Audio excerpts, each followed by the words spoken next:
The special meeting for the Board of Trustees on July 14 is now called to order at 5:36. First item of business is attendance. Please let the record reflect that all board members are in attendance. Our next item is the Pledge of Allegiance. Vice President Paul. Please join me in saluting our flag. I pledge allegiance to the flag of the United States of America and to the republic for which it stands, one one nation, under God, indivisible, with liberty and justice for all.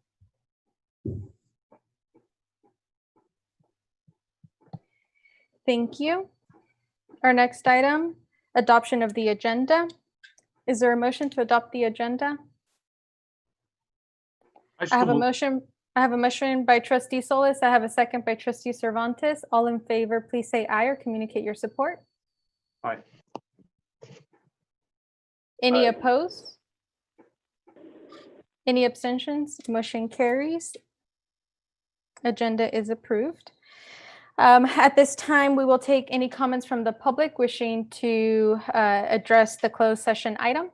Are there any members of the public wishing to address the board? President Carrillo, at this time, we don't have any calls in the queue. Okay, thank you. Hearing no public comment, we will now move to closed session.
board reconvenes to open session and has no final items to report from closed session.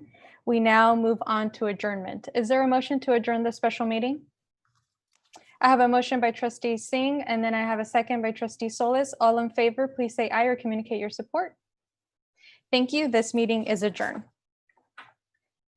With that, we now move to our regular meeting of the Board of Trustees for July 14th, initially scheduled to begin at 6 p.m. I now call the meeting to order at 6:33. Our first item of business is attendance. Please let the record reflect that all board members are present. Our next item is adoption of the agenda. Is there a motion to adopt the agenda? I have a motion by trustee Cox. I have a second by trustee Singh. All in favor, please say aye or communicate your support. Okay. Any opposed? Any abstentions? Motion carries and the agenda is approved. Our next item are comments from the public on closed session items. Once again, these are publics from the comment on closed session items. At this time, do we have any member of the public wishing to address the board on closed session items? I think we will give it about 30 seconds or so. Nothing Thank in the queue at this point.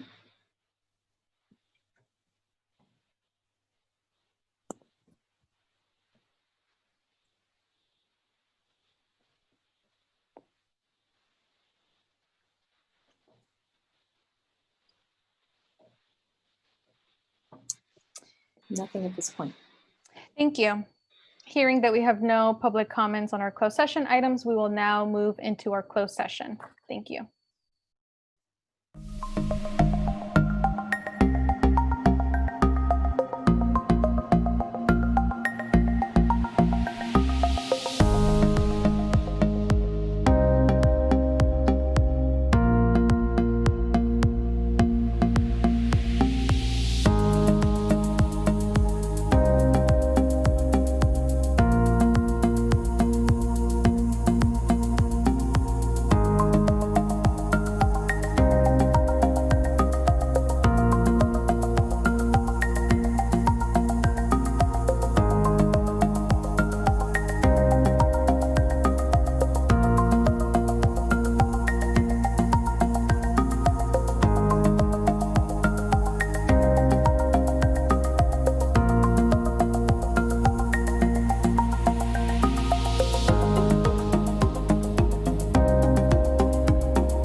The board reconvenes in open session. There are no actions to report from closed session, and so we will move on with our agenda.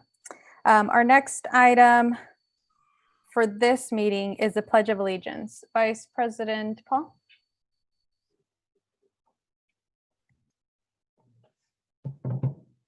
Please join me in pledging to our flag.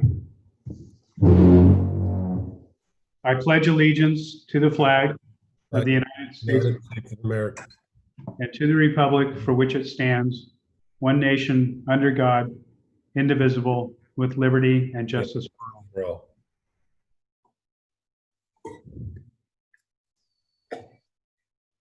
Thank you, Vice President Paul. Our next item are presentations. We will first hear, actually, if we can let our presenters in.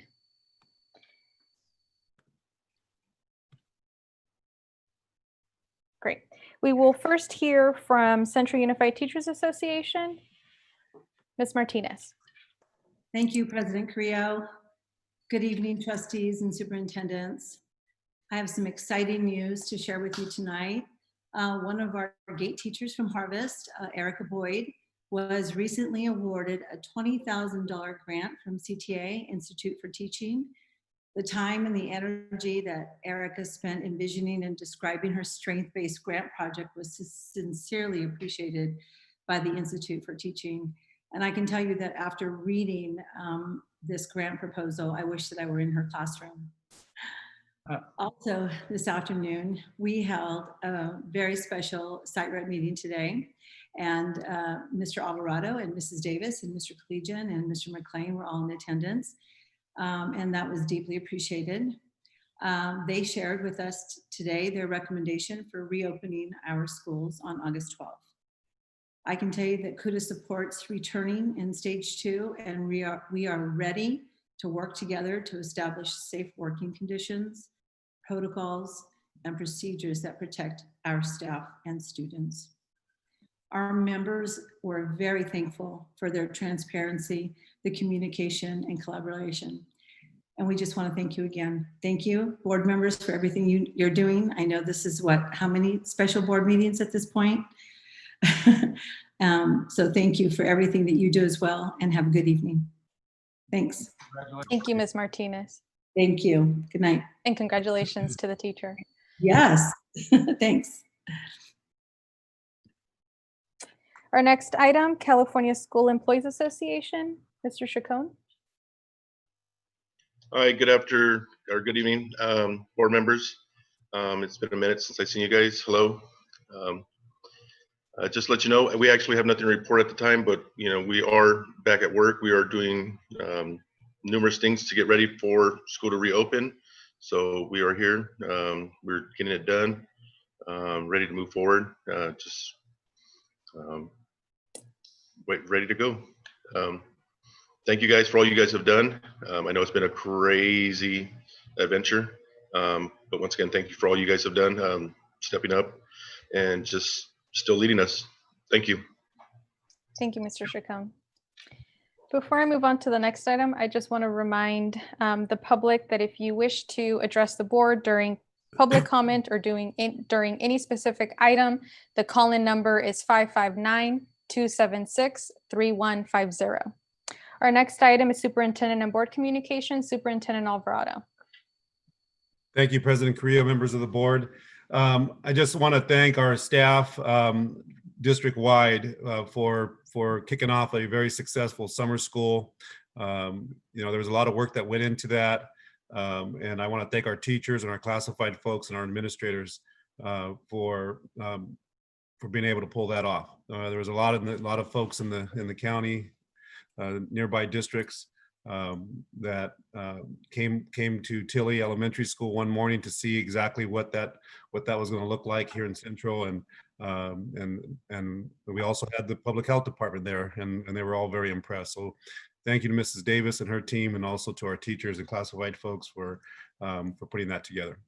That's all I have. Thank you, Superintendent Alvarado. Any comments from the board? Hearing and seeing none, we'll move on to our next item. Comments from the public. At this time, we will take any comments from the public. These are comments on anything not currently on the agenda. Members of the public will have 3 minutes to address the board with a maximum allocation of 20 minutes for this item. Once again, during this public comment, it is for items that are not currently on the agenda. Do we have any members of the public wishing to address the board at this time? President Carrillo, we might have one that is calling in right now, so just give me about 15 seconds so I can find out if they are going to call in for that item. Or for Thank the- you.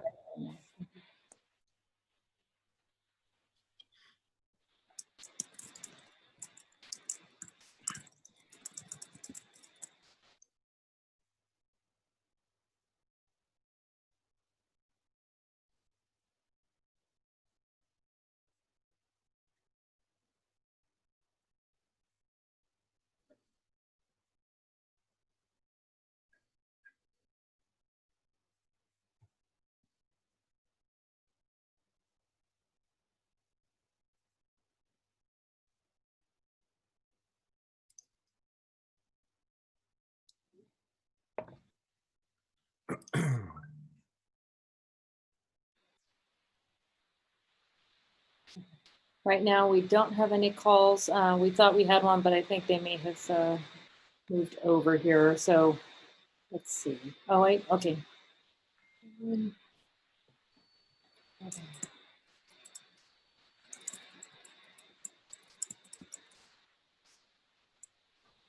Okay, yeah, I think unfortunately we have some parents who are calling in on the wrong line, so we're telling them to make sure that if they want to call for L1, they need to go to L1. So as of right now, it doesn't look like we have anyone for open comments to the public, from the public. Okay, thank you. We'll move on to our next item, consent agenda. What are the wishes of the board on this item? Is there a motion to approve? Thank you. I have a motion by trustee Paul. I have a second by trustee Cervantes. All in favor, please say aye or communicate your support. Aye. Any opposed?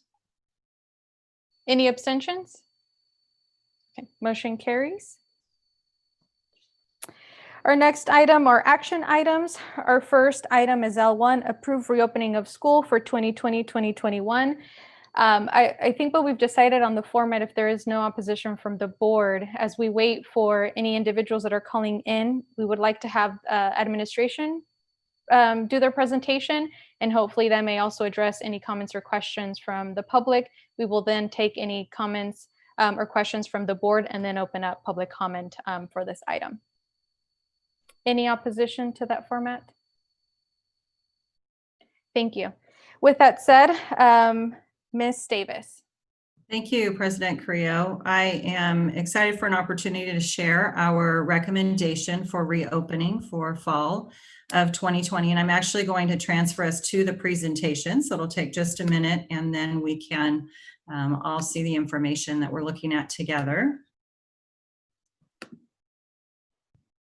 Are you able to see the presentation? It's loading. Here we go. Are we good? Yes. Okay, so I think an important place to start is that this presentation is revised. So if anyone from public or you board members had taken a look at our presentation as of this weekend, it has been revised. Please note the cover shows the revision as of yesterday based on new information that we have received. My goal in this is to just go through what our 4 stages of reopening have been identified as. It's important to note and was the cause for a change in our presentation and recommendation because our plan is aligned with the CDC and our Fresno Department of Public Health, who help provide us information on what our local issues are as it relates to COVID-19. The pillars really for our planning throughout this process have been to keep the students at the center of our focus and as in our solutions, to make sure what we're doing will provide safe and clean schools for staff and students, that we engage and partner with our families and community to do this work. As we saw in the spring, we needed those partnerships and we'll continue to need those as we move forward. Recognizing also that we have a need to individualize support for students, families, and staff, and do this while fiscally responsible. Information has been coming to us all through the summer and actually into the spring. And so we've pulled some of the key planning assumptions and considerations from both our state and local health and Department of Education. What we know is providing a safe environment for students and staff is absolutely critical. We know some facts, and you'll see in 2, 3, and 4 about COVID-19 and what we can plan for in its uncertainty and its surge. We know that we have to create a plan in reopening that addresses staff and students with significant health conditions, and that there is an incredible impact on our system and what we do and what we love to do. We know that we are about to begin a school year with uneven learning outcomes for students. And we do, as educators, face that regularly in how to address the needs of each individual student. The closures in the spring certainly increased that and our need to plan for how to help with that. We have been collecting input, and that has not ended. We ended the school year with surveys from parents, students, and staff, and already that seems like a long time ago. It was just last month, but we did gather quite a bit of really helpful information. We also held parent meetings with our representatives from each school that are part of DAC and DLAC.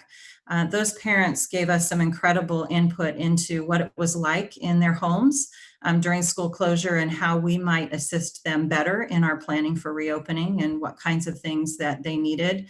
Their honesty and forthright requests to us really help us in what we're planning. We have also had very frequent conversations and a real collaborative setting with both our bargaining units, CUDA and CSEA teams.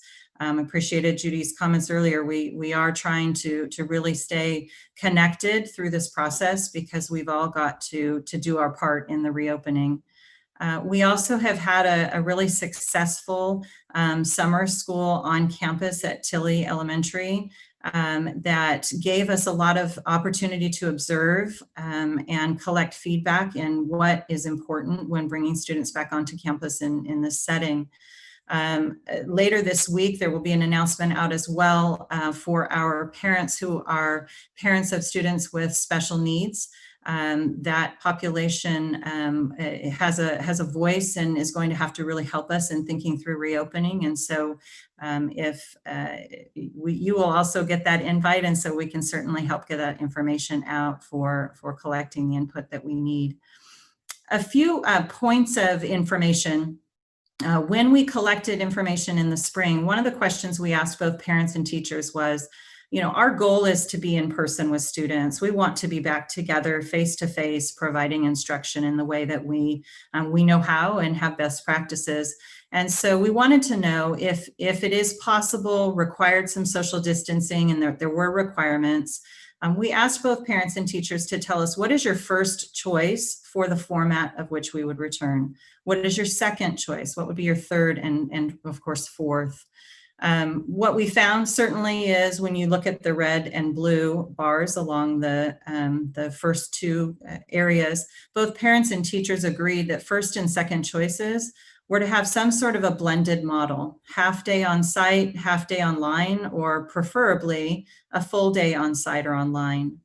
The least popular, and this doesn't surprise us, was distance learning for all classes. I think we all like being on campus when we can be.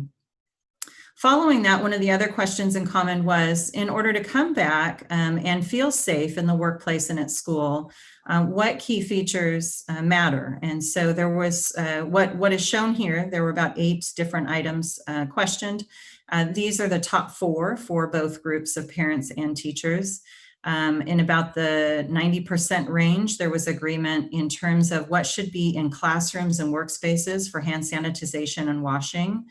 And then cleaning and disinfecting of high-touch areas.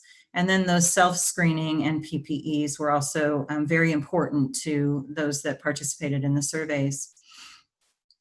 We also asked the question of parents at the time of June, as school was finishing, where are parents at that point in time?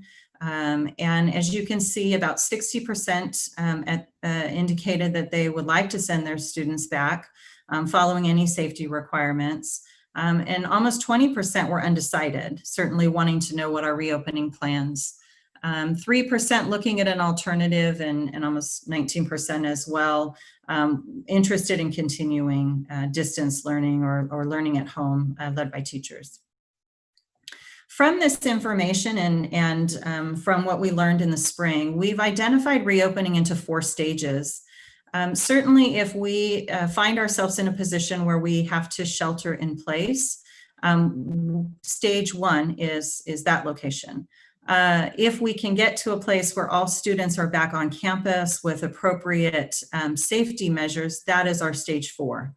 Between it is really where the work lies. And so looking at a stage 2 and a stage 3 is where we've spent quite a bit of time.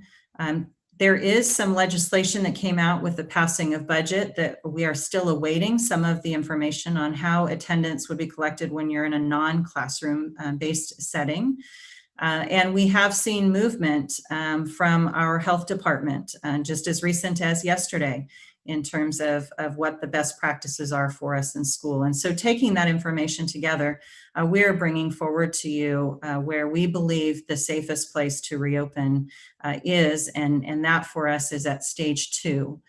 Stage 2, if I can briefly explain what that is distance learning plus the ability to be on site for appointments and for specific purposes. Our goal is to provide the need for the students as they need it equitably, not the same thing, but what the students need and what their parents need in a safe setting. Our most recent information has provided us some challenges with regard to physical distancing and face coverings to be worn at all times that really puts a challenge on our ability to bring students back right now. And so until we get better guidance from our health department, we really believe that we need to adhere to that and help slow the outbreak and spread and keep our students safe. The on-site appointments are particularly important because what we know of is the spring school closure, and what we're proposing in stage 2 is not the same. We know that our students need to have one-to-one student device access. In the spring, they were sharing that amongst their family. We also know it's a new school year and students need to have the appropriate materials and workbooks for the courses that they are now enrolled in. We learned that technical assistance sometimes is needed on site, not just over the phone. And so we know that we'll have some appointments to help students need to navigate getting online and joining the classrooms and handling some of the technical assistance needs. And it is critically important to us that we have an opportunity to engage in some wellness screening and offer support for mental health services and where appropriate and when appropriate, be able to do that in a small group setting online. Delivery of special services in small group setting. We have students with exceptional needs. And in cases where it is appropriate, this stage 2 would allow us to navigate that and determine if safe, could it be provided in a small group setting on site. If individuals are on site for those appointments, as I mentioned, the safe and clean schools is critical for us. And so it's important that we make sure we've defined it clearly. And for us, that means face coverings required at all times. Physical distancing, whether or not you're in a space outside or inside, as well as if you are using transportation to get to campus for your appointment, that apply. Disinfecting, we've learned a lot in our summer program about how those protocols can be best and most efficiently timed. And certainly that the groups be very small that are coming together. Daily health screeners has been a part of our summer program and would continue into this reopening of school year as well. Temperature checks, going through the protocol that the health department has provided us to make sure we're safe when we're on campus is a critical piece to making stage 2 work. What we do know is, while our goal is to begin in stage 2, as soon as we have conditions both defined and clear to allow us to move into stage 3, which would be a blended model, we anticipate there are some families, and some have reached out to us to say, I want to know what my school year is going to look like. And I know for certain that I'd like an alternative to starting in one capacity and then adjusting to on campus. And so we have advertised the Central Online Homeschool. So for families that are not comfortable with our stage 2 reopening, if approved, with a goal to move to stage 3 when safe conditions allow for, we wanted to have an alternative, and that would be the online homeschool. It is a new school. TK through grade 12 can be served, and you'll see later on the agenda, one of the items is online curriculum for elementary. We already have the online curriculum for our secondary students. It's been in use at our high school for some time. The curriculum is aligned to the standards that students are learning in class. The parents' role, I think, has been a big part of what questions that have come up. And we're trying to help answer those questions for parents. Really, if they're the guide, they create the space for students to work from, help support the schedule, check in on the student to help them. But please know the curriculum is already prepared for the student to engage in. It's already calendared. It is already within the system, the same system for them to work from.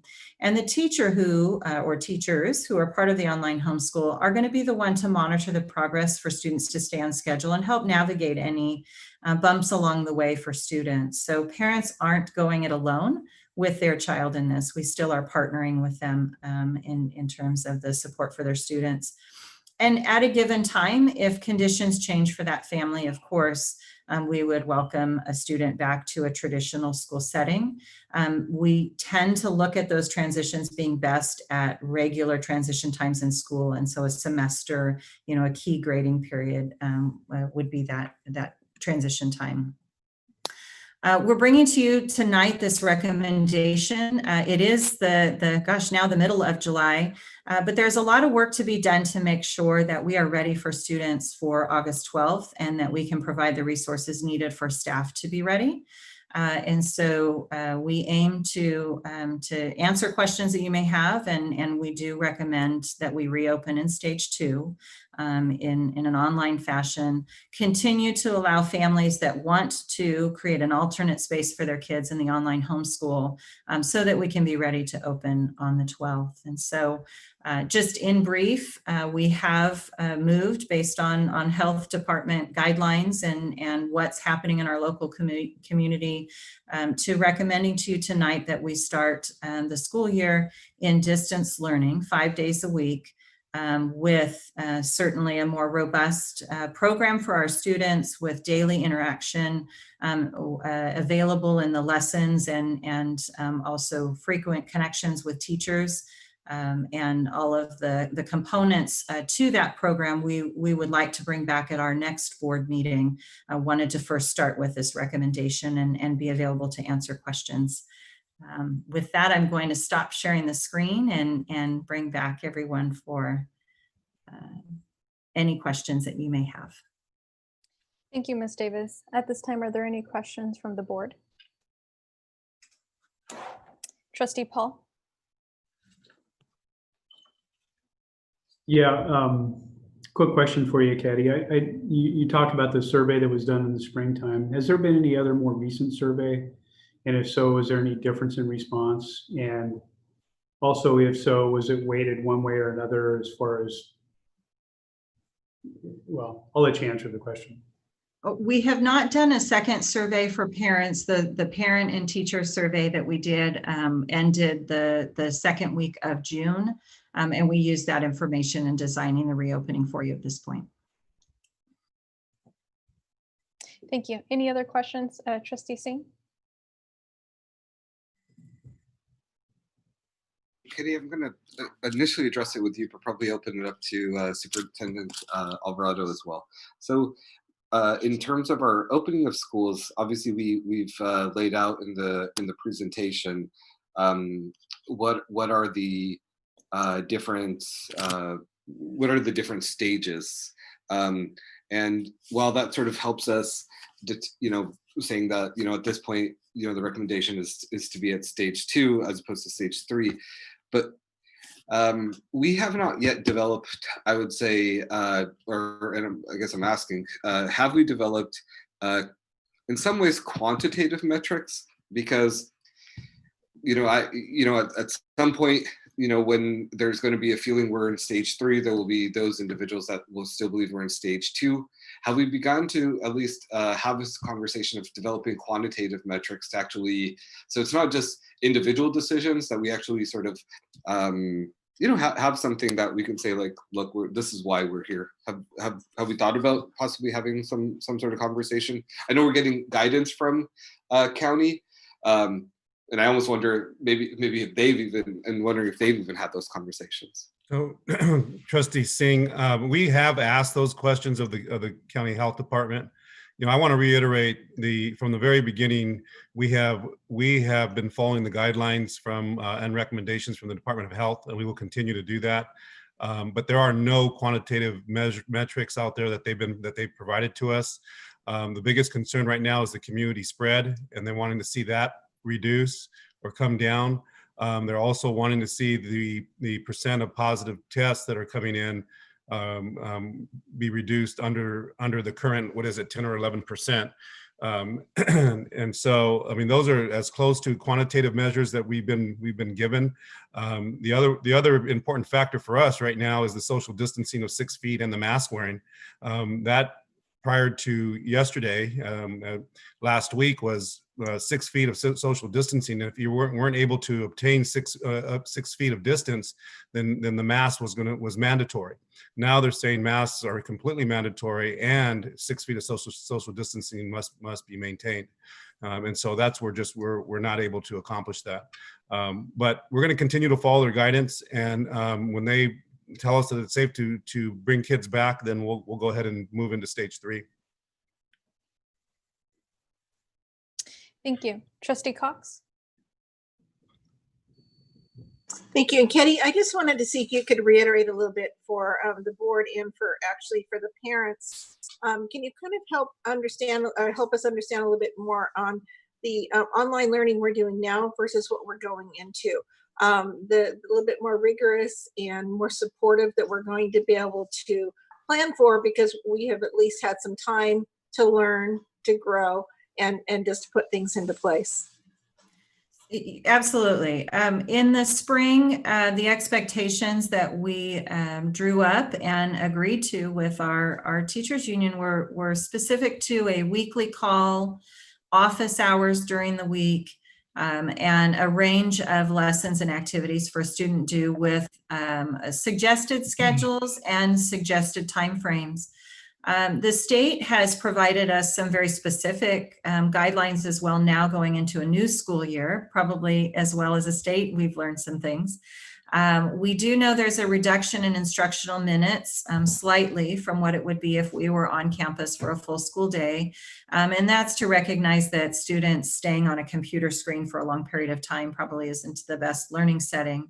But one big change would be that the interaction between teacher and student will need to be far more significant and more frequent. In the spring, the attendance accounting, we did engagement checks. We checked in with teachers and asked them to provide a rating in terms of the student engagement. That will look very different this year. There will be a responsibility for daily attendance. We don't have all the guidance for it, but what we do know is that there should be some either live interaction or evidence that the student has participated in the activity and submitted an assignment for each day. There's going to be qualifiers for that attendance. And it will be our responsibility when a student is not participating and engaged to change our response and follow up to that in order to address chronic absenteeism in a non-classroom based setting. So not only more interaction, but one of the things we noticed and was confirmed in the survey was We did not utilize synchronous instruction as often as we can and is a best practice. There were a multitude of reasons why we were new at using the video and sheltering in place. And we had systems that were new that we needed to work out the privacy issues related to those. But what we know is students are going to need connections with their new class, building relationships with their new teacher, and they will need some of this type of synchronous work together. And they will also need some asynchronous lessons that are recorded that students can play as many times as they need to and repeat as they need to, speed up, slow down to get to the content. Those features are going to need to be different. They're different in how we're preparing for our professional development and also how we'll develop our learning plan to share with teachers. In addition, I would say the other thing, Terry, is that grading also resumes in the spring. You allowed us a resolution to adjust that for the spring semester, and that was a short term, less than one semester changed. The accountability for learning, our need to provide tutoring and support when something isn't learned, and the ability to give feedback, including grading, will be back in place. Thank you, Assistant Superintendent Davis. Ms. Trustee Singh? Yes, Mrs. Davis, could you provide a little bit more information? So I've received a number of calls actually, and I had some quite actually engaging conversations specifically with some of our SPED instructors. I know, like in a very short presentation, you know, some information could be shared or not, but can I ask you to drill down a little bit in terms of, you know, as we're entering this sort of this brave new world, what does that specifically look like for some of our special needs students, of course, for our teachers and their parents, and even what are some of the options, even in terms of maybe legally, as and if we've heard anything from Sacramento in terms of what that looks like, even for some of our IEPs. Sure.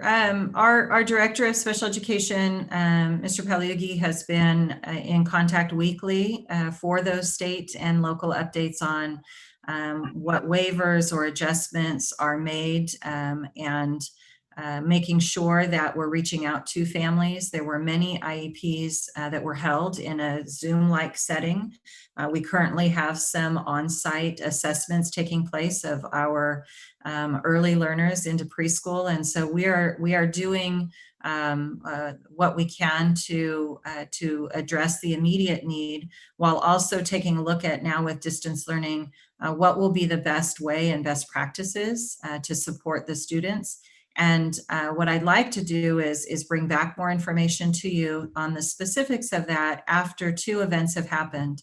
Mr. Palugi and his team have a meeting scheduled this week to have our teachers, probably many of them that reached out to you, and those participate in taking a look at this recommendation now, what it means for instruction in the various settings and for the different service needs that we have.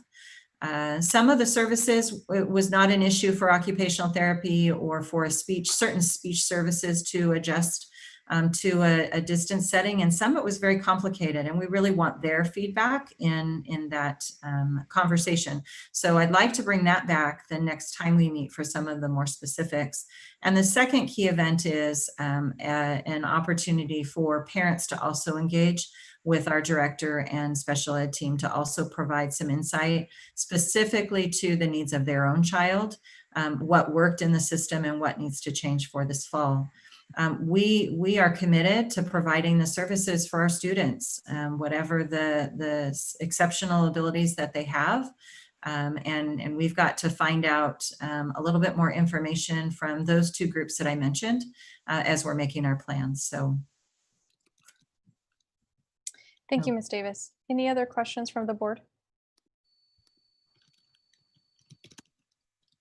Ms. Davis, I have two questions for you. The first, when will the board and the community hear about the full plan as to what is the day of instruction going to look like under the recommendation to do distance learning this coming fall? And then secondly, if parents, I know we had the first survey, if we're not considering sending another survey, how can parents provide, other than during these our trustee board meetings, provide comments to the district as to what has worked for them, what isn't working, and getting more individualized assistance with their educational needs?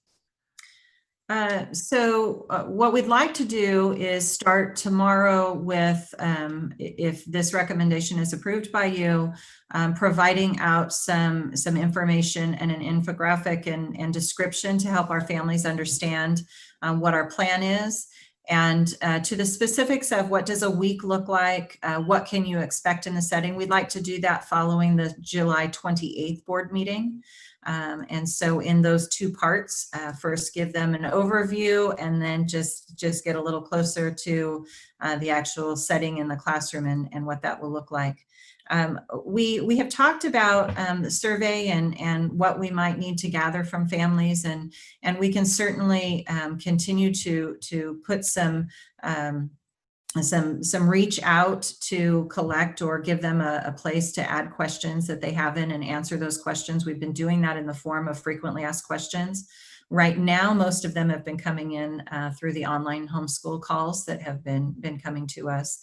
But we do want to make sure we're hearing from our community, and so we can update you on the 28th and how we can do some more current information. I can hear what you are saying about, June is a long time ago. It doesn't seem like it, but it is, and we're in a different place in our community. So we can certainly do that as well.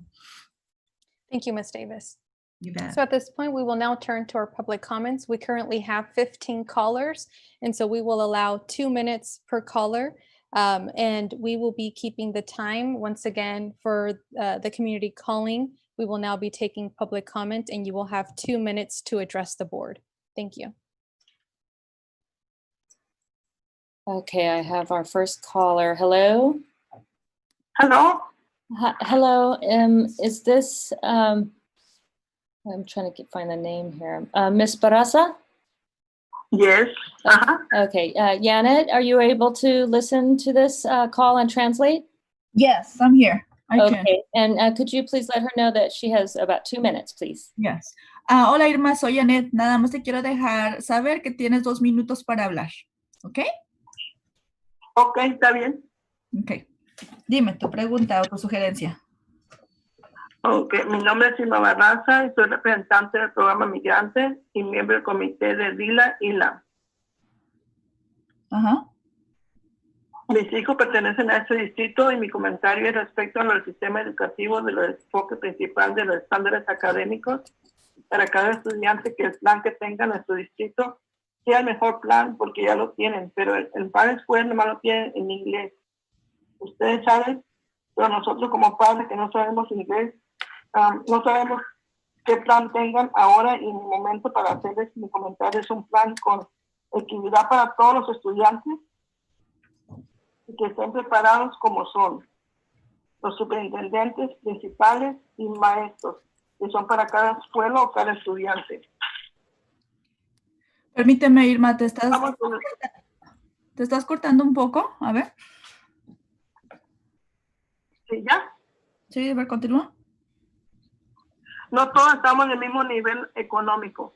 Que tomen en cuenta, con eso sería principalmente para nuestros padres y estudiantes, y ese plan de equidad, todos están con esas herramientas necesarias. Y también que los que estén encargados de ese plan de equidad tengan la buena supervisión para cada estudiante. Por mis comentarios de nuestra comunidad, no tuvieron buenos resultados en pasados meses que pararon las escuelas. Lo digo por experiencia, que pasamos con nuestros hijos y con nuestros padres, que estamos preocupados por la educación de cada estudiante, padres que no sabemos el inglés. Y también hay padres que no saben leer el idioma español y se frustran y se ponen en riesgo a nuestros estudiantes a consecuencia de todo esto. Tomen en cuenta la principal educación. El distrito nos mandó un mensaje donde nos decía que si nuestros hijos iban a tener una opción de escuela en casa, tenemos que tener computadora, impresora, internet. Sí, imagínense si nosotros al no tener un buen trabajo vamos a tener esas herramientas para nuestros estudiantes, familias que no pueden trabajar o están enfermos, es muy frustrante. Estoy de acuerdo con el aprendizaje virtual, pero que tengan un buen sistema para poder hacer mejor la educación de nuestros estudiantes y maestros. Les agradezco que tengan en cuenta este plan para todos nosotros y cada estudiante. Es todo. Gracias. I'm gonna try to do my best to get what she said or to interpret what she said.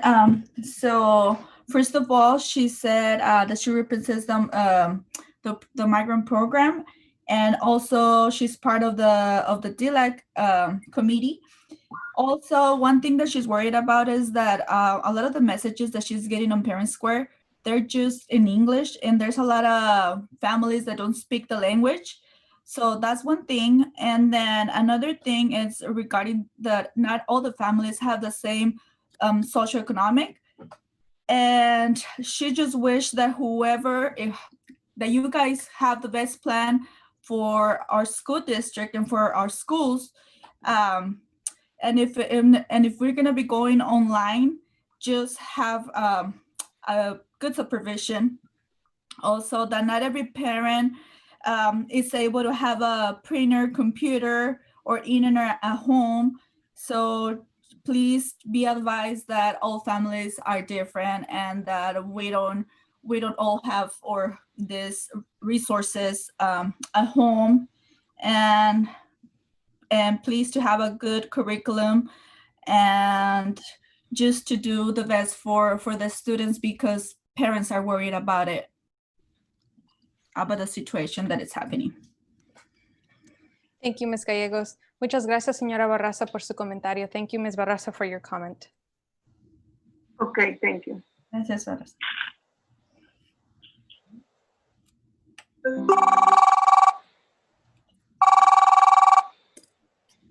Hi, is this Cody McDevitt? This is. Okay, just make sure you have your volume turned off on your side and you have 2 minutes to address the board. Perfect, thank you. I'm a parent of a child going into second grade and another starting kindergarten. Both my wife and I are essential. She's gone for about 9 hours a day and I'm gone for about 12. When this first started, we really struggled to keep our older on track with the programs. They didn't quite grab him. The amount of time it took really added pressure to our everyday. And with another supposed to be starting, especially kindergarten, I don't think that pure distance learning is effective or in the best interest of our children. I'm asking the board to at least approve partial in-class learning so my children can get hands-on teaching. Not being at school, away from friends and friendly faces really got to my son. The lack of interaction with classmates, the lack of physical education, the overall lack of the ability to be fully immersed in learning is detrimental. If our jobs, where we interact with hundreds of people a day, can develop plans for our work environments to keep functioning, I'm confident that the school district can too. So I would really like it if we could just find a way to at least have some in-class learning, starting this thing off and get the kids kind of back on track. And that's where I'm at with it. I really appreciate you guys' time. Thank you for your comment.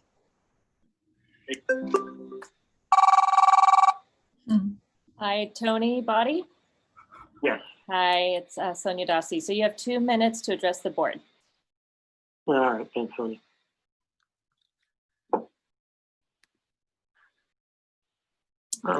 You can Go begin. ahead, Mr. Bodie, you can begin. Okay. Good evening, everyone. Thanks for your time. I'm calling in to voice my support for returning to the classrooms. If I had my choice, I'd have them go back 5 days a week, like our old schedules. I think that we just all need to get back into that routine. I've got a son who's going to be starting middle school. I've got a daughter who's going to, and getting them acclimated to those new campuses is crucial. In these new environments, I think that, learning from a computer just isn't ideal. The distance learning thing from back in the spring really provided no sense of urgency for them to complete those assignments. It was difficult for them to get their questions answered by teachers. You weren't getting engagement with the other students to brainstorm and bounce those ideas off that you would get into a classroom setting. Echoing what that last gentleman said, I can totally see having younger kids, you know, to have a parent there firing up the computer, making sure that your young one can stay focused and learn how to do it. That takes up a lot of the parents' time who may need to go off to work. I think that we've been living under these guidelines now for the last 4 months. We've all become pretty used to the structure, incorporating it into our daily routines. I believe, you know, all of you there are smart, competent people. I'm confident that the district could do something like this in a very timely and safe manner. I know that some of the other bigger districts in the state, LA and San Diego, have come out saying they want to do strictly online. Fresno Unified's kind of leaning that way. And I would just encourage you all to not fall into the trap of just following what other districts are doing. Be bold, blaze your own trail, do what's best for the parents here in Central Unified. I know the governor wants to get rid of coronavirus, get it down to zero. That's just not a reality. It's not going away. So we need to be able to kind of jump back into this and show everybody that we can make it work. Thank you. Thank you for your comment.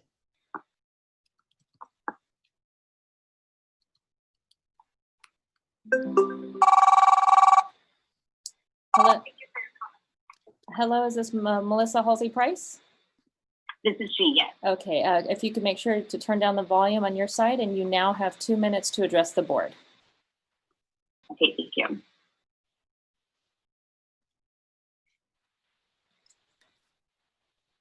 Okay, you could go ahead. Hi, I'm Melissa Halsey-Price. I'm a community member, a parent of a Central High School 2020 graduate, and I'm a proud teacher. Over the past decade, I've worked at Central East High School. I've developed strong relationships with my students, their families, and these relationships go far beyond the classroom. We celebrate their achievements. We counsel them in difficult and challenging times. We help them find their first job. We mourn with them their losses. We hug them when they need it. We are family. We are family here in Central Unified. This family and community have supported me and my family during the darkest years of our lives. During this past year, my husband was diagnosed with cancer in his pancreas. My Central family has helped carry us through this difficult time. During this lockdown, my husband had a life-saving operation of removing half his pancreas. Unfortunately, he now requires further surgery. He is within the vulnerable population. To state it plainly, we are terrified. Working as a special education teacher, the risk of contracting COVID-19 is far greater than that of the general education teacher. Students with special needs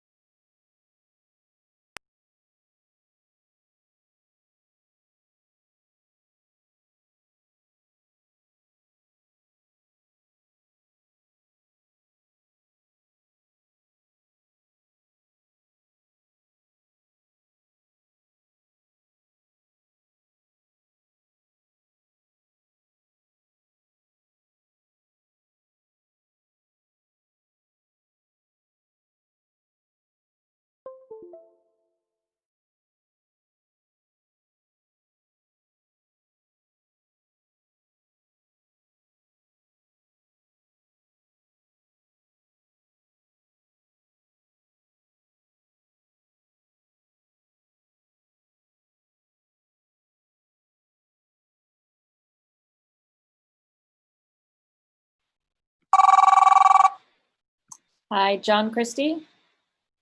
This is Jennifer Christie, actually. Oh, hi, Jennifer. You have 2 minutes with the board right now. Okay. First, good evening, and thank you very much for, I guess, convening and really alleviating a lot of my concerns. I had initially called in tonight thinking that I was going to have to present my, I guess, angry mother worries, and instead I was pleasantly surprised. The only thing that I would like would be to reiterate what I believe Trustees Singh stated regarding quantitative measures and essentially being certain that we have, I guess, the safety required and maybe the science or medical evidence to back moving forward from stage 2 to stage 3. But As of right now, I really just want to say thank you very much for not doing what a couple of other counties have done and deciding to push our children back into schools, because as much as they want to be in schools, and I will be honest, my daughters do want to be back in school, it is not safe. And I just want to say thank you very much for understanding that, and I do truly appreciate it. I can cede the rest of my time then. Thank you. Thank you. Have a good evening. You do the same.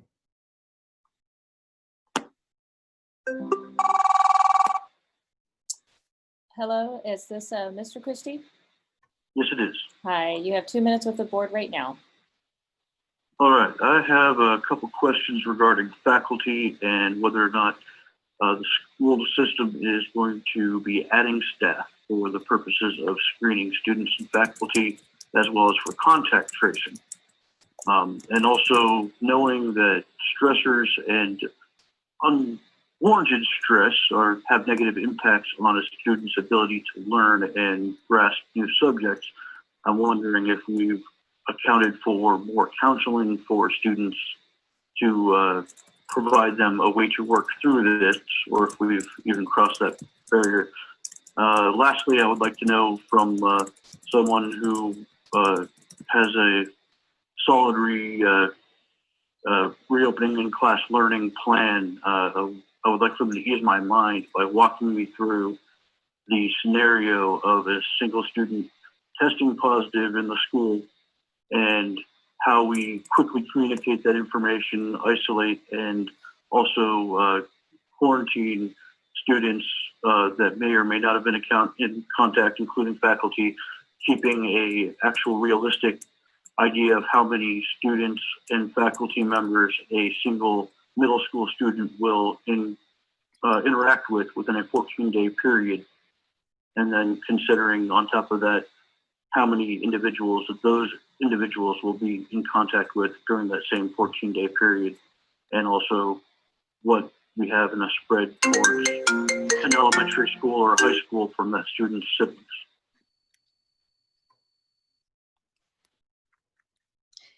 Thank you, Mr. Christie, for your questions and comments. Please note that we have written them down. Thank you.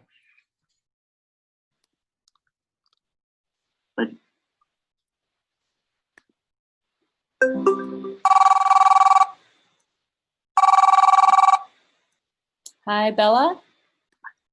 Yes. Hi, this is Sonia Dosti. You have 2 minutes with the board right now.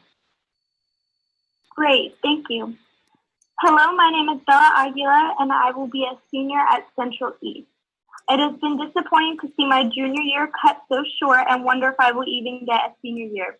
Central's events and activities are an important part of our high school experience, but with today's new reality, I think that every day we can be happy to be alive and healthy. I know that learning online can present a challenge for some of our students who learn better with in-person teaching, and many of our students that find sanctuary in coming to school. My hope is that we can continue school on a hybrid model and take precautions to learn in a safe environment.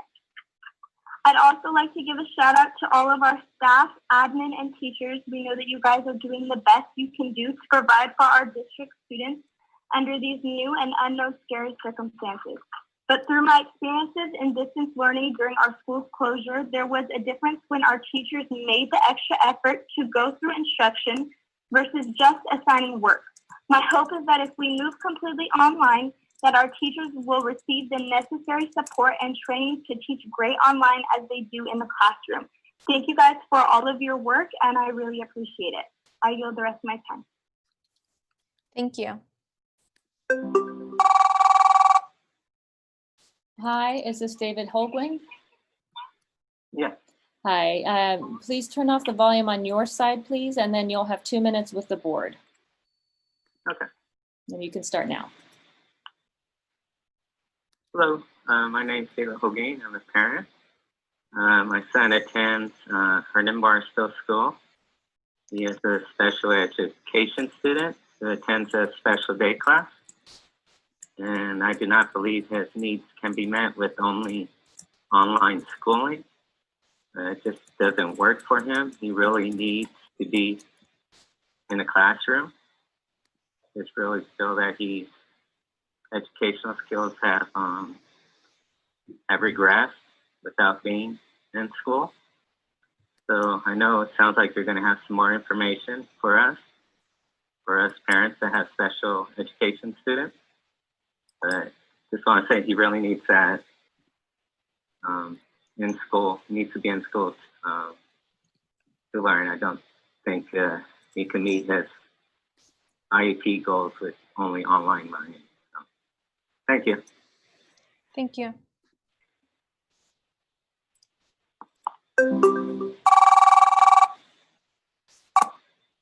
Hello, is this Vinod Kandon? Yes. Hi, you have 2 minutes with the board right now. Okay. My daughter is going to middle school this year, and we had heard about a lot of materials from Parents Portal in regards to enrolling online, but we haven't heard much about what needs to be done for a student when they have to take a class online as well as on campus, if it's a different kind of registration that needs to be done. Now, the second thing I wanted to point out is that she had a class online a couple of months before her school year ended, and it was that she was on the top of the class when she was on campus, but once she started taking things online, we also noticed that the teacher couldn't even keep up for an hour engaging the students. So I think it would be a better solution if there is a way in which she could do 50% on campus and then 50% online, because it helps students to be engaged online as well as on campus rather than staying just online in front of the computer the whole time. So those are my questions. Thank you for your questions. You're welcome.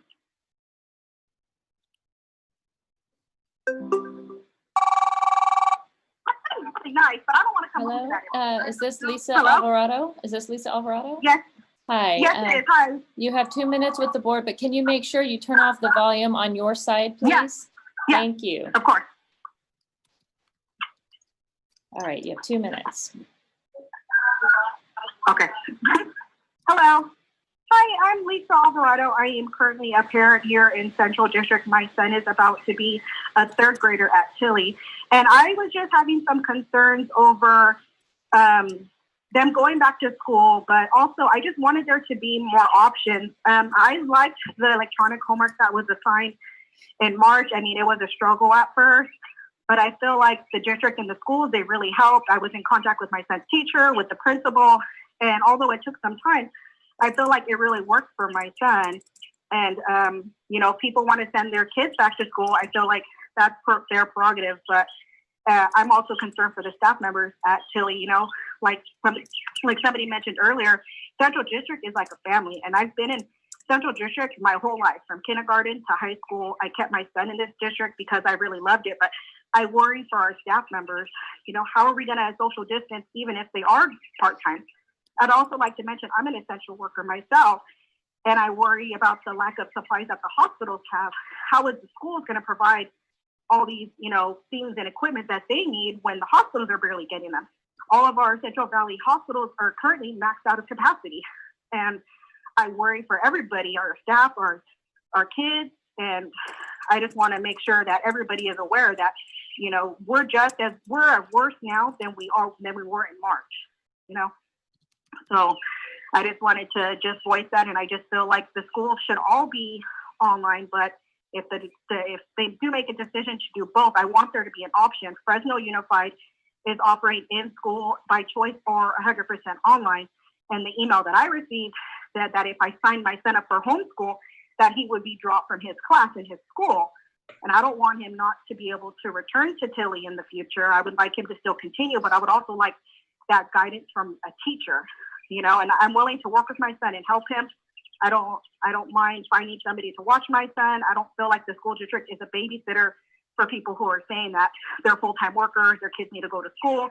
I feel like we as parents need to keep our kids safe. And if it's not safe right now, then I don't feel like any of the kids should go. But if they are going to go, I feel like all the parents should have an option of that.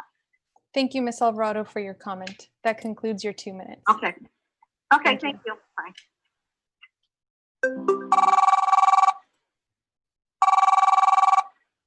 Hello, is this Isabel Hernandez? Yes. Hi, you have 2 minutes to address the board. Thank you. Hello, again, my name is Isabel Hernandez. I'm a teacher in our district. And my comment is something for the board to consider when reopening.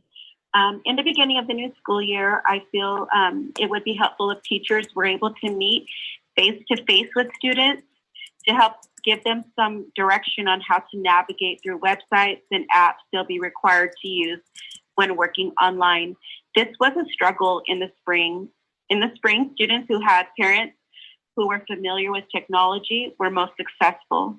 And so to ensure that all of our students will be successful in this upcoming school year, I believe that we should, and to help them to navigate, to access and turn in assignments, I feel it would be very helpful and important that we met face-to-face, whether that be in a small group or by an appointment, one student at a time, but teachers need some time with students just to help them get familiar with the different apps and websites we'll be using.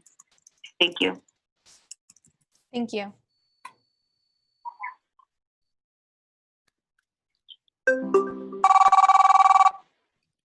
Hello? Hello, is this Jose Moreno? Yes. Hi, you have 2 minutes to address the board right now. Okay. You can go ahead, Mr. Moreno. Hello? Yes, go ahead. You can begin. Yes. Sir, if you could turn down the volume on your side, and then you can address the board. Hello, can you hear me? Yes. Yes, I just wanted to, point out a couple things. Not all children can be wearing masks because of, certain medical conditions. So I think if schools can't open up with the choice of whether wearing one or not, it's just, I don't think it's a good time to be opening up the schools.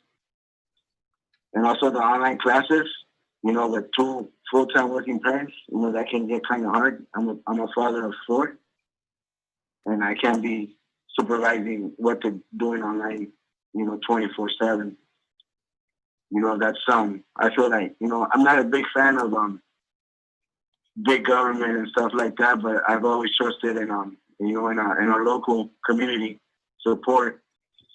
And I feel, I know you guys are trying, but I feel that our superintendent should maybe put more effort, into pushing Sacramento and not listening to Sacramento as much, and doing what's best for our community, not thinking about following a chain, all up and down California. They talk about essential workers and essential this. It seems that in the Valley, every job's essential. So the way it seems is that it's business as usual. So, taking that into consideration, if we're going to open up the schools, I said we should do it 100%. Try to get back to normal. As I remember Mr. Singh said earlier, it's a brave new world. Maybe we should focus on teaching our kids how to survive and socialize and be a good society for the future, by showing no fear.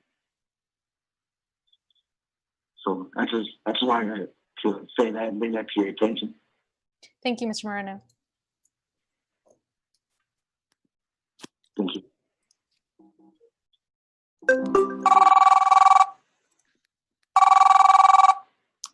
Hello, is this Jason Abraham? Hi, this is Jason. Hi, Jason. Make sure that your volume is turned off on your side, and then you have 2 minutes to address the board. Yes, ma'am. And you can start right now. I'm Jason Abraham. I have 3 students in the Central District, 2 at Soroyan and 1 at Rio Vista. My question is, how do you propose that parents that both work keep the children focused on the computer? most of us are out of work before the classes even start. So I have a 5, a 9, and a 12. My 5-year-old can't open a computer and get it started. My 9-year-old can barely do it. My 12-year-old has their own stuff to worry about. The online learning from the last semester did absolutely nothing for any of my kids. It was an hour, and I know things are changing with the new proposed way of learning.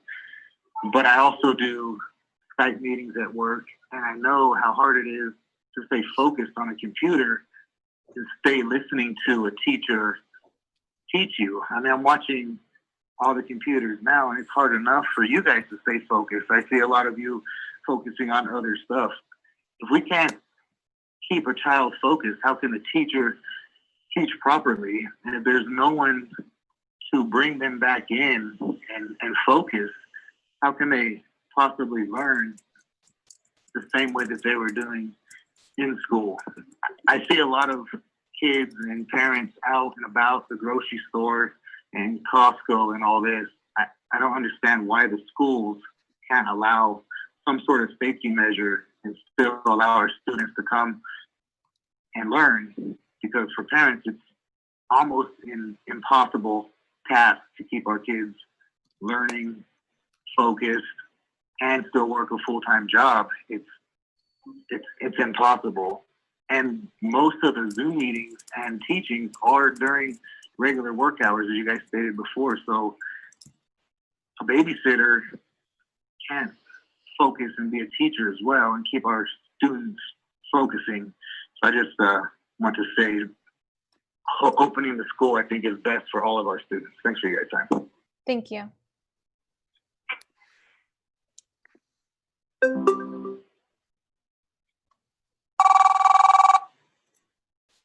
Hello, is this Michael Rodriguez? Yes, it is. Hi, just make sure that your volume's turned down on your side, and you now have 2 minutes to address the board. Yes, ma'am. Good evening, board members. Thank you for your time in advance. My name is Michael, and I have a kindergartner who's getting ready to go into the 1st grade.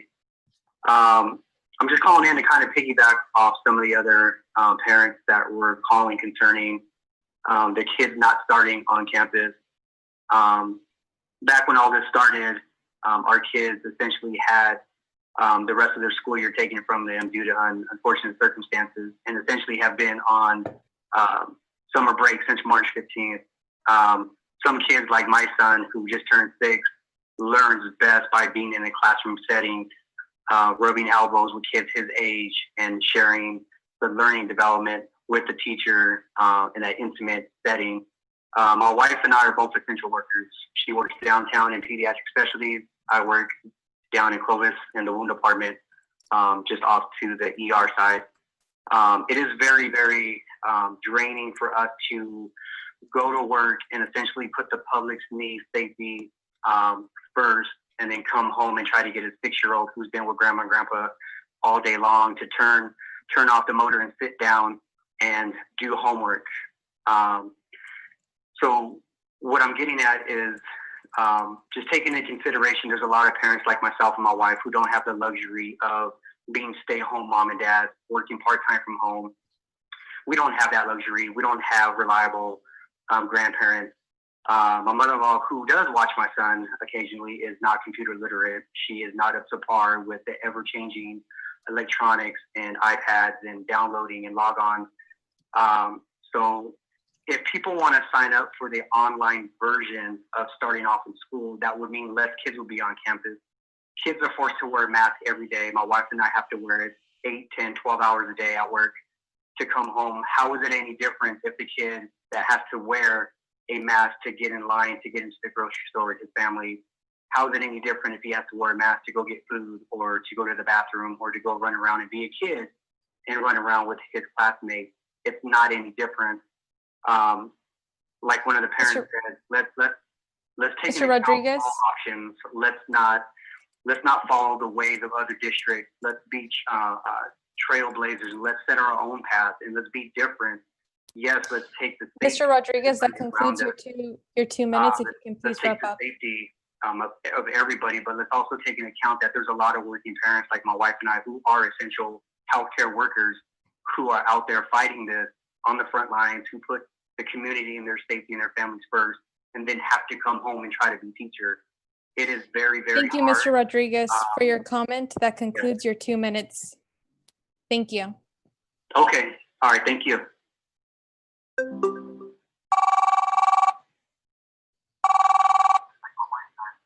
Hello, is this Deborah Perry? Yes, it is. Hi, could you make sure you turn down the volume on your side, and then you have 2 minutes to address the board. Okay, thank you. There you go. Okay, you could address the board now. Thank you. Thank you.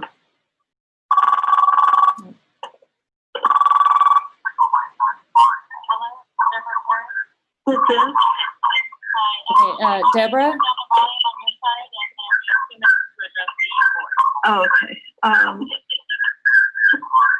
Deborah, I need you to turn down the volume on your side, please, and then you could start talking here. I'm sorry, I don't know how I'm going to hear them.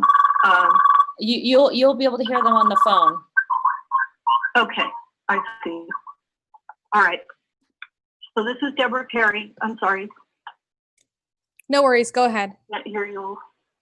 Okay.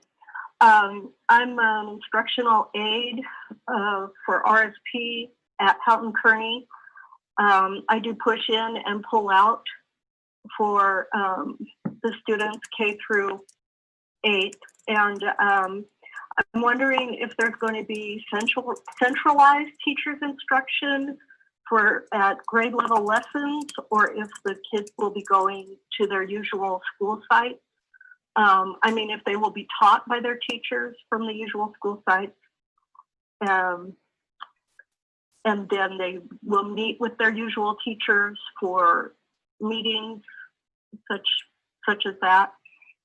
And I'm also wondering if I will be able to participate in instruction, meeting with students online, following my RSP lead teacher's guidance. Anybody have anything to say about that, or? Ms. Perry, during the public comment, we're only accepting questions and comments. The board is not responding at this time, but please note that we are listening and we are writing down your questions and comments. I see. Thank you. Thank you.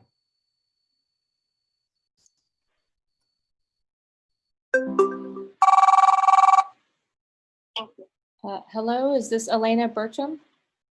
Yes, this is she. Hi, Elena. If you can please turn down the volume on your end, and you could then address the board. You have 2 minutes. Hello? Yes. Okay, can you turn down the volume? Turn down the volume on your side, please. Yeah. Can you guys hear me now? Yes. Yes. Okay. Hi, my name is Elena Bertram. I'm a parent, and I'm going to be all over the map. So I like the stage 2, 5 days a week until this COVID situation is somehow under control. The only issue that I have is with some of the comments is school's not a daycare. I, as a parent, I'm making sacrifices to make it work. Whether I have to hire a babysitter or someone to guide my student, if that's just a sacrifice I'm going to make.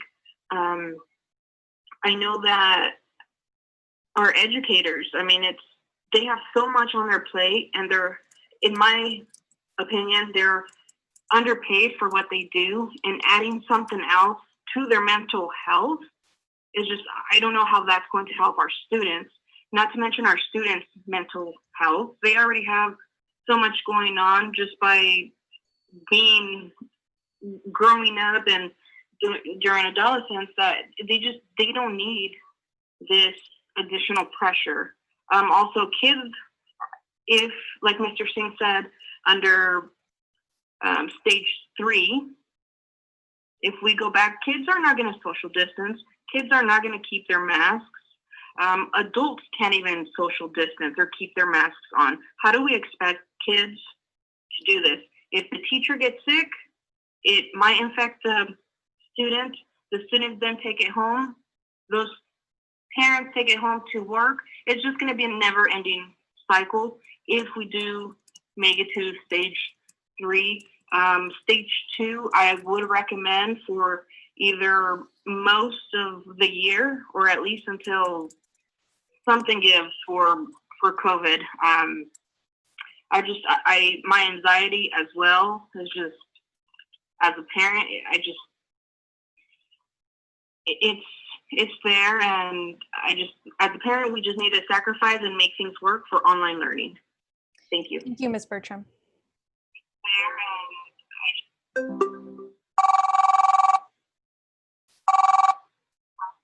Hello, is this Brian Posey? Hello. Yes, this is Brian. Hi, Brian. Please just make sure your volume's turned down on your end, and you can now address the board. You have 2 minutes and they can hear you. Okay, thank you. I just want to thank you all for all you do. I know you have our community and kids' best interest at heart. And I don't really have a question, it's more of a statement. I just wanted to speak my piece about parents like me. You know, both of us work full-time jobs, 10 or 12-hour days. And we have a little one, and it's the online learning just is very difficult for us. We tried it this year, and he was a very, very good student. And I think that this kind of made him take a little bit of a dip in his learning. He learns a lot better from school, being in the classroom, being around the other students, being with the teacher. And, you know, as much as we try, it's really difficult as parents. We're not teachers, and it took us, there was quite a learning curve for us to figure out how to get into the system and use the system. But I also wanted to say that there's a lot more that goes along with being in school. You know, it's not just being in the classroom and learning math or reading or whatever.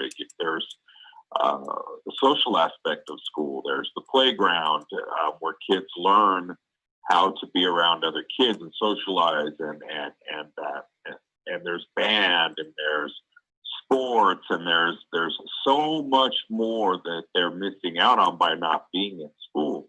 And I understand that there's a fear of the virus, but there's a lot of kids who are at very, very low risk. And I think that there's a lot of families like us. And also the school is kind of like a babysitter. You know, parents go to work during the day, and it's an expense to now have to have somebody watch your children all day, and it's not cheap. I don't know if anybody out there has had to pay for childcare recently, but to get somebody to watch your child all day is very expensive. Mr. Posey, that concludes your 2 minutes. If you can please wrap up your comment. Thank you. Oh, so I just wanted to say that I appreciate all that you guys do, but please consider that there's a lot more to this than just the classrooms, and students are losing out on so much by not being physically at the school. Thank you. Thank you.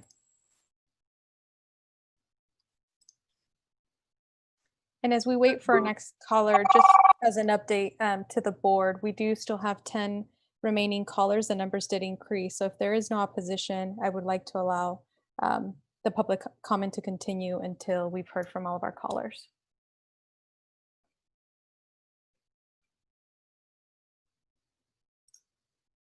Hello, is this Rita Abu Hussein? Yes. Hi. Yes. Hi, you have 2 minutes with the board right now. Okay. Thank you very much for your time and effort. My name is Rita Abu Hussein. I'm a mother of 2 students at Central Unified, a 6th grader and a kindergarten.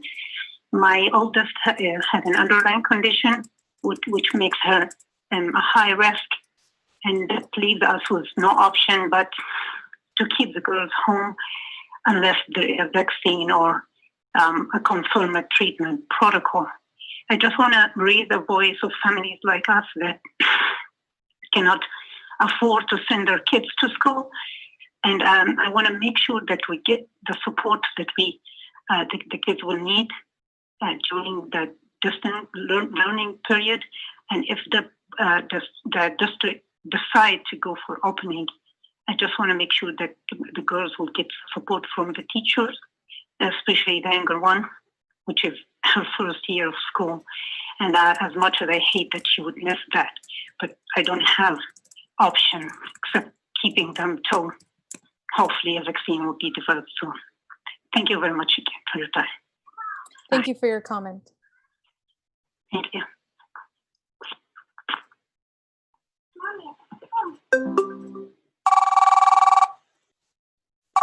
Oh, you know what? Hello, is this Rachel Kosek? Hello? Yes, it is. Hi, please make sure you turn off the volume on your side and then you can address the board. You have 2 minutes. Okay, thank you. Good evening. So I think my husband and I echo the sentiment of Elena Bertram, who just went a few minutes ago. We're parents of 2 students in Central Unified, an incoming 8th grader and an incoming 3rd grader. And we feel pretty strongly that it's more important to protect the health and safety of the students and faculty rather than rush back into a 5-day-a-week full-time program so students can socialize. We really feel it's important to care about the vulnerable students and faculty and the families of both groups and trust the science and continue to social distance for the health and welfare of the community. I will say though that I do hope the distance learning program comes back much stronger than it was in the spring. I understand that the district was just trying to get something going, but it was lacking. We have accelerated learners and I feel like they did lose some of their momentum when we went to that program. So I hope heading back into the fall that it's a much stronger, well thought out program now that there's been some time to develop it. So we're in complete support of the stages of return and think it's an appropriate response. Thank you. Thank you for your comment.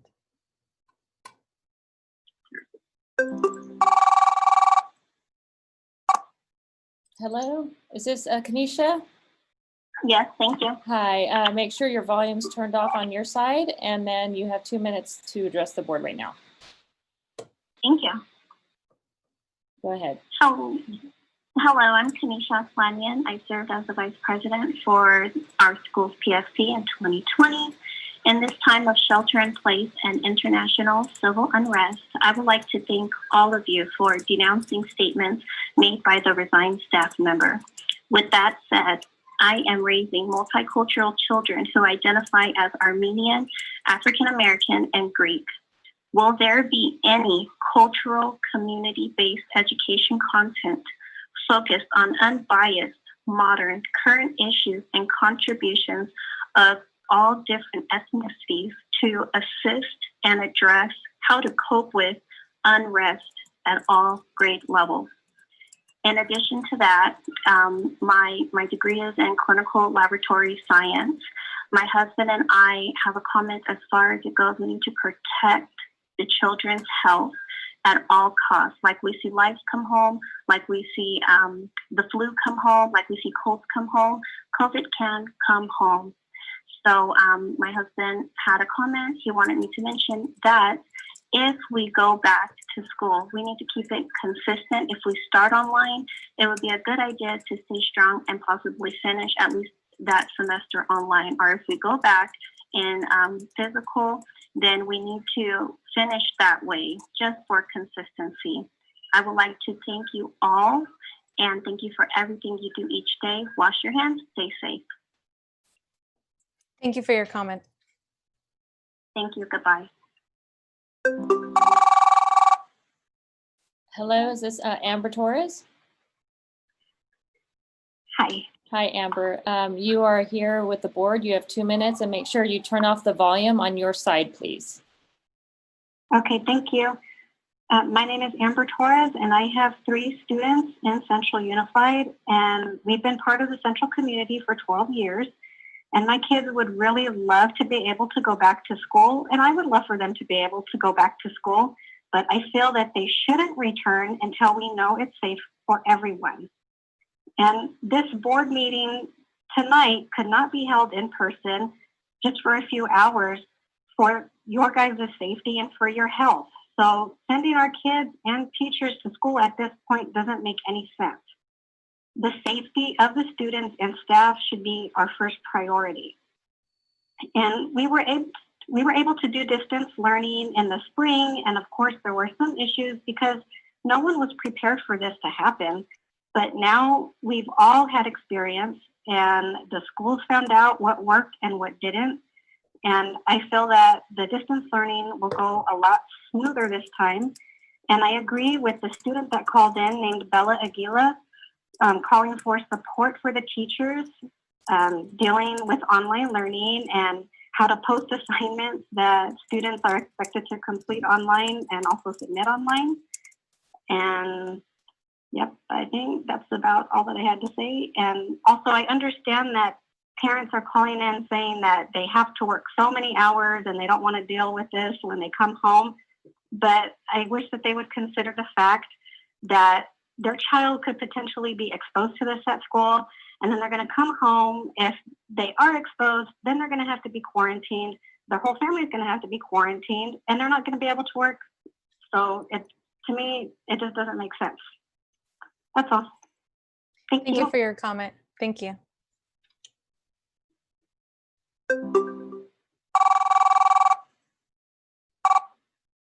Hi, Tiffany Mangum.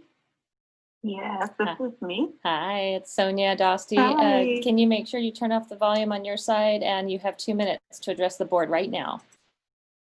Will do. Thank you.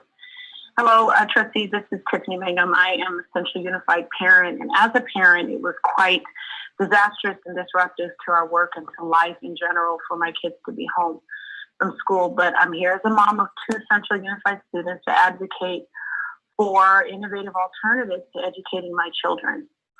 Digital and remote learning is a hardship, but it's no longer an option. It's actually a necessity for their learning, and one day could be a way of life for us all.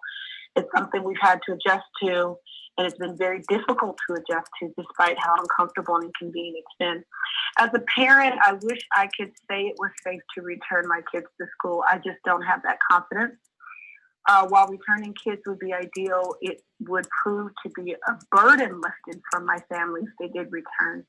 I'm actually willing as a parent to shoulder the burden for the safety of my kids and support you all, as well as, us as parents figuring out how to best engage and educate them in a manner that supports their well-being. Their education isn't solely your responsibility, it's also mine.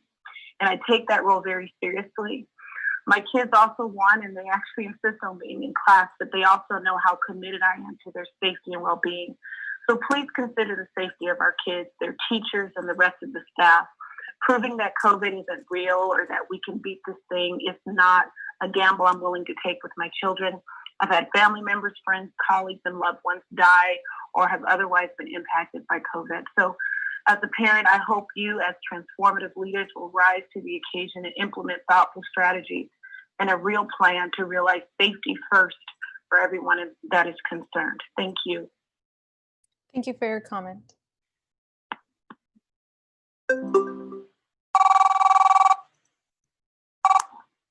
Hi, is this Angela Consolacio? Yes. Okay, just make sure you turn off your volume on your side, and then you have 2 minutes right now to address the board. Okay, so good evening, board. I'm calling as a parent of 2 high school students, also as an employee of Central Unified. I think a lot of the issues are talked about with young students, which we understand, can't stay home. But I'm coming to you as a high school parent of 2 children that I can tell you, I know things will probably be different a little bit, let's hope, if we do online learning. But in the spring, my children, absolutely nothing. So high school is going to be a different thing than elementary school. You're talking about 8 classes, and we had 1 teacher out of 16 teachers, 2 children, 8 classes each, that did a Zoom, and only 4 students participated. Okay, so I had to learn biology myself, to then in turn help my students do a biology package. Okay, there was no instruction. I feel like I know it's, not however school's going to work. If we go to online learning, I feel like the teachers need to be in their classroom lecturing on their board like they would in normal class. Teaching students from their kitchen is not always the best alternative. They might have young students at home, their children running around, crying, screaming. That has happened. And I just don't think that that's a great environment. I think they need to be at school teaching those kids from the board, you know, engaging, acting like we're in a real classroom, because that's where kids need to be. It was really difficult for my children to learn. My now sophomore is going into Spanish 2, knowing absolutely nothing. And I think it's going to be really difficult for her because as a foreign language, you need to be, you know, immersed in the language. And I just don't foresee that happening. Thank you for your comment. That concludes your 2 minutes. Okay. Thank you.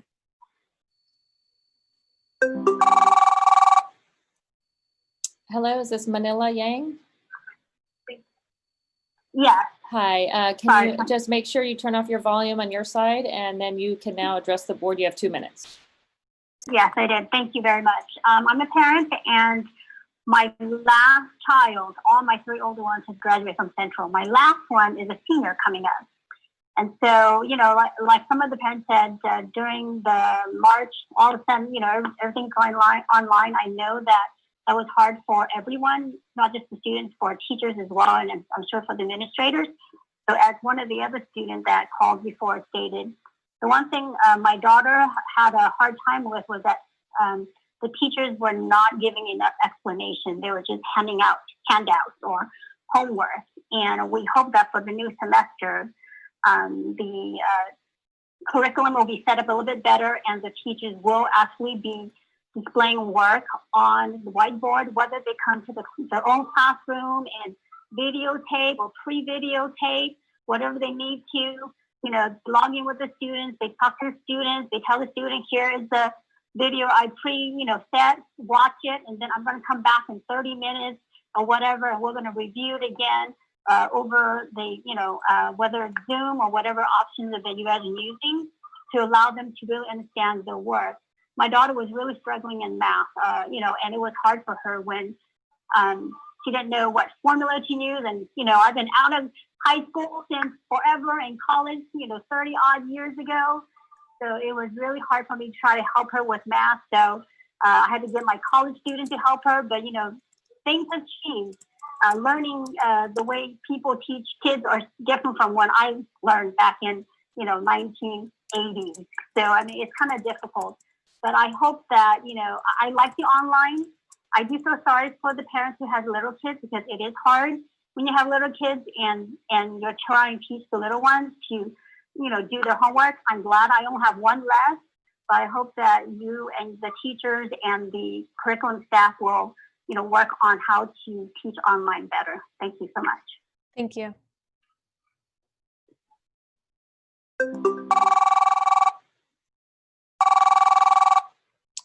Hi, is this Darla Grahiola? Yes, it is. Hi, you have 2 minutes to speak to the board right now. Make sure your volume is turned off on your side. Okay. Thank you. Mm-hmm. Okay, you can speak. Okay, hi. I'm a parent of a senior this year, and I know how important the learning and socializing and preparation for college is. But at the same time, I realize that this virus is very dangerous, and we need to protect our children, our teachers, and staff. Please consider the social distancing. So if you think you can do it safely and we can open up the schools, that's great. If not, and we go viral, if there's any way that they can get a classroom setting online so that when they need the help, that it's there for them available. I want to thank all of you guys for all your hard work and communication with us parents. I hope that you guys get it all figured out. Thank you so much. Thank you for your comment. Okay, thank you.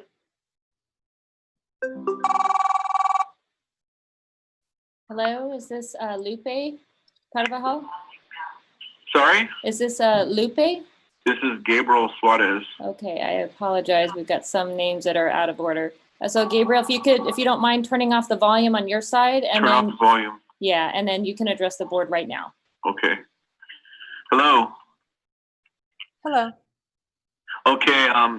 We can always recover a child's academics, but we can. Am I on? Yes, you are. Go ahead. Turn it off. Okay, we can always recover a child's academics, but we cannot recover a child's life or a life of their family member or their teacher's lives. Right now, the numbers of COVID are exponentially worse than when schools shut down in March. We have to look out for the community's best interest and not for those of some individuals who view school as a babysitter for their children. I understand that it's not easy and that teaching online or learning online is not easy, but it's an adjustment that teachers have had to make and students also. I'm a teacher in the middle school in a different district, and my children are early elementary school students in Central Unified. My district has said absolutely nothing about providing any protective gear, masks, or anything like that. My brother-in-law is a nurse at a hospital, and they cannot even provide him with the proper masks. So if schools cannot ensure to provide masks for staff and students, for social distancing, and to guarantee proper hand hygiene, then they should not be requiring students to come back to school. My son is high risk, and his doctor advised us to not let him go back to school unless we have no other options. I want to know what the school is going to do about parents who do not believe in masks and think that they don't need to wear one because it's against their constitutional beliefs or whatever it is. And also, if online learning is difficult and some parents are having trouble, I think they might want to start thinking about how it's going to be if their teacher gets infected and has to be out of the classroom for about 3 weeks. And then there might be a substitute teacher who might have been exposed at another school. And suddenly, Mr. Suarez, that concludes your 2 minutes. Thank you for your comment. Thank you. Hello, this is Crystal Cabrera. I would also like to speak. Am I on? Yes. Yes, you are. You will have 2 minutes to address the board, beginning now. Thank you. Okay. So I'm the mother of our 2 children who attend Polk Elementary School, and they're young children. We have a going to be 2nd grader and going to be 4th grader. And I want to use my voice to say that I don't think that the schools should be opening up right now. The numbers in Fresno and in California are out of control. Why is the school considering opening up at this point when the school shut down when there was hardly any numbers? We need to make the health of our community a priority. That includes our students, our families, our teachers, the administration, the janitors, the staff, everybody. People are gonna get sick. It's not a question of if they're gonna get sick. It's gonna happen if you open up the school. Look at the teacher in Arizona that died. Is that what we're gonna have to wait for the school to shut down, for somebody to get sick and die? And then how is the community gonna deal with that? Or what is the board gonna do about that? Are you just gonna shut down for 14 days and then open the school back up again? I don't think that people should have to put their lives on the line. I don't think that our community should have to be sick. I don't think that our kids should have to be sick unnecessarily. Our health should come first. That's it. I'm done. Thank you, Ms. Cabrera.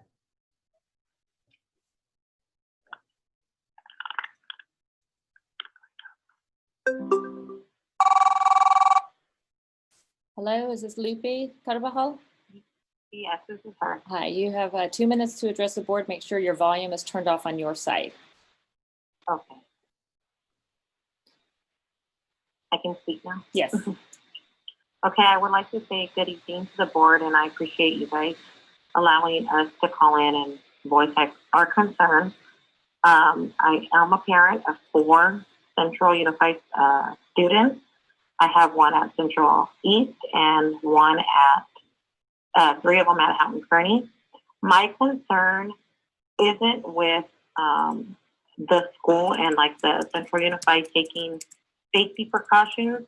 My concern and my dilemma is with me allowing my kids to go back to school and parents not social distancing in their households, because I see a lot on social media, like parents going out to lakes, Pismo, and doing all these things. And my dilemma for me sending back my kids is that I'm afraid that, you know, they're going to catch something because somebody's not social distancing at home.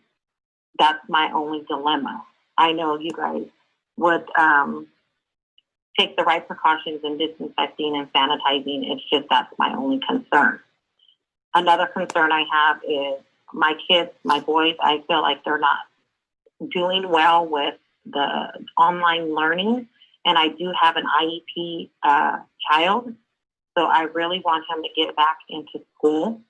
I'm just afraid. So my concern is like I said, the parents that are not social distancing. But I just want to see how I can feel more comfortable sending my kids to school with that. That's my only dilemma. But I want them to get back into school as soon as they can. And shout out to Mrs. Alter, his IEP teacher at Houghton Kearney. She did amazing, contacting me, staying in contact with my son, checking in on him. But I see it's been a struggle with my 3 boys, so I want to get them back in school.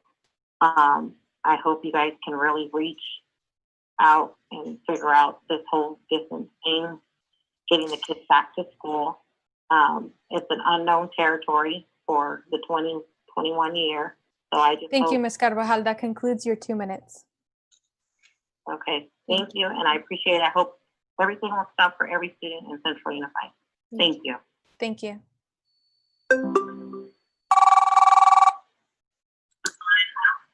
Hello? Is this Josh? Yes, this is Josh. Hi, Josh. If you could turn off the volume on your side, please. Okay. All right, and then now you have 2 minutes to address the board and they can hear you. Okay. Hi, my name is Joshua Sellers. I'm a parent of a 3rd grader and a 5th grader who attend Central Elementary School. I just kind of wanted to echo some of the comments made by some of the other parents and callers that the online distance learning seems to be what's in our near future. However, if we're going to go forward with that, we need to have an increase in lecture time. Like I said, my 3rd grader and 5th grader struggled with the minimal amount of time, interaction time with the teacher, and then following up with assignments through a web-based educational program. That it was extremely difficult for my wife and I, who both work, to have to deal with our jobs and try to learn the material to teach them, as well as anyone babysitter who came over to help watch the children. They struggled with it as well. So there could be more lecture time provided by the teachers, as well as more instructional time in how to use the programs, because we're not all the most tech savvy. So that's all I have. Thank you. Thank you.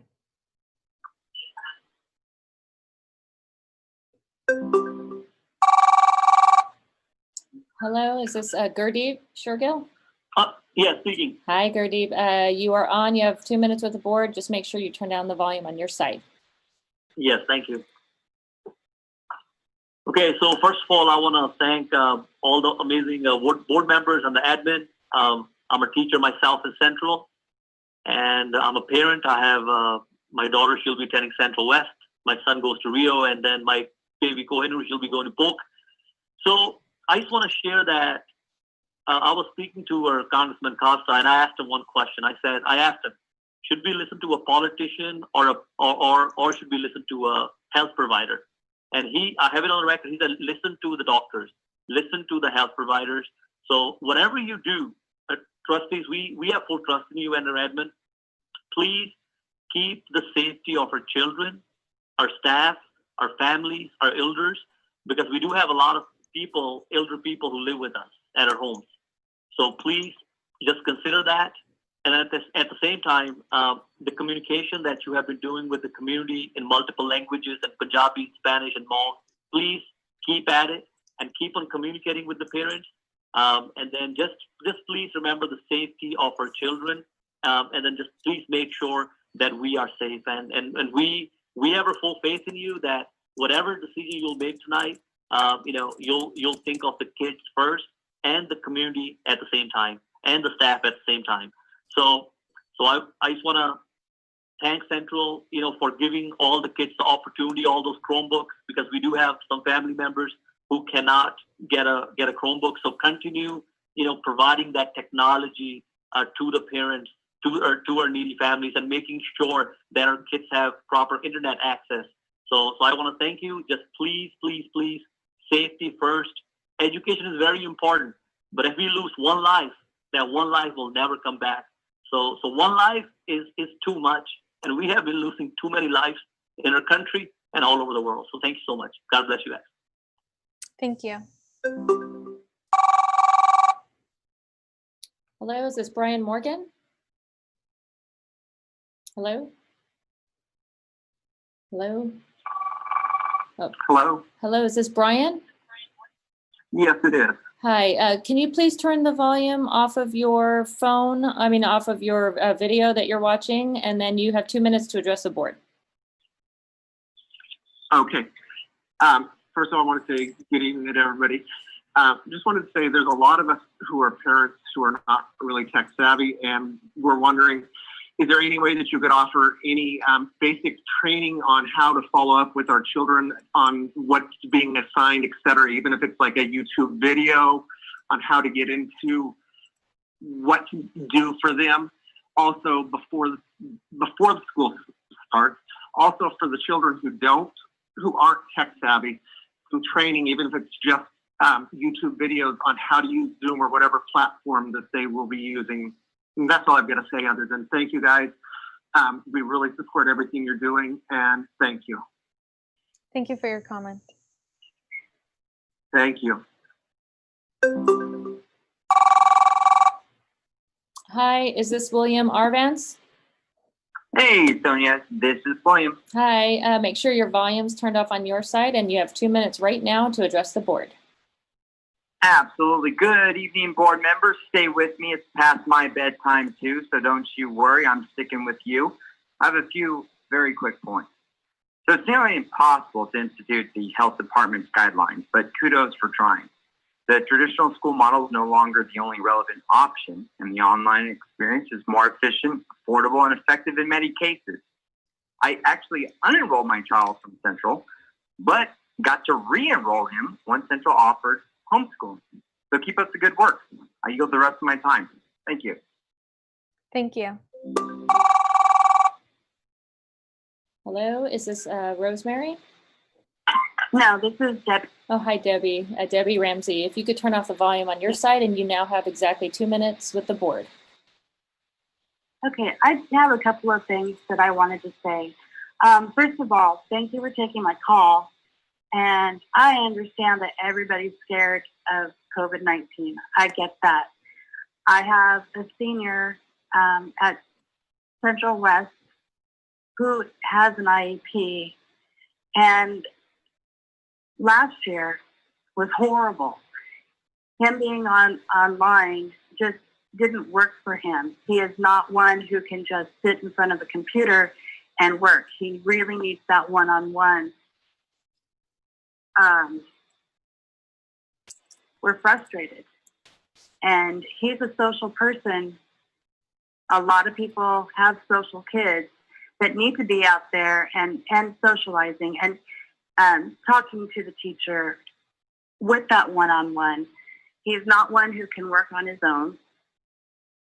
I'm just afraid that if we go back to complete online, then he's going to be lost. So his 11th grade and his 12th grade will be completely gone. I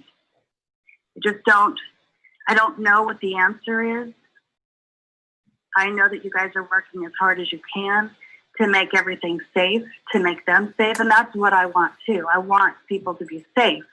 However, I also want my child to learn, and I don't have the answers. I don't know if you guys will ever have the answers, but something drastically needs to happen. Another thing is, both myself and my husband are essential workers, so we're not home where we can sit there and tell him, you need to study, you need to get online, you need to do this, you need to do that, because he does need that direction. He needs somebody to say, you need to focus. Thank you, Ms. Ramsey. That concludes your 2 minutes. Thanks.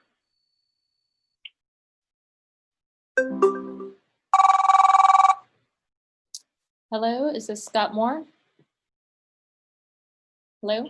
No, this is Sabrina Hernandez. Hi, Sabrina. You have 2 minutes with the board. Just make sure your volume is turned off on your side. Wonderful. Thank you, Sonia.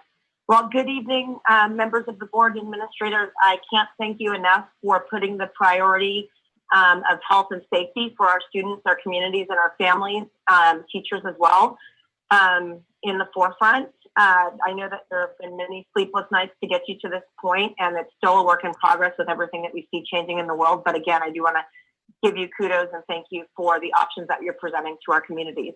I do have a couple of questions that I'd love for you to think about, and I think I've heard this a few times in the meeting, but in regards to synchronous learning, my daughter will be entering 6th grade in Central Unified, and that was also one of the struggles that we had during her education in the spring, was not having enough FaceTime with her teacher live on either a Zoom or a Google Meet or whatnot. So I would plead for more of that to help keep our students engaged, to help give them some semblance and familiarity with the traditional school setting, since they will be distance learning.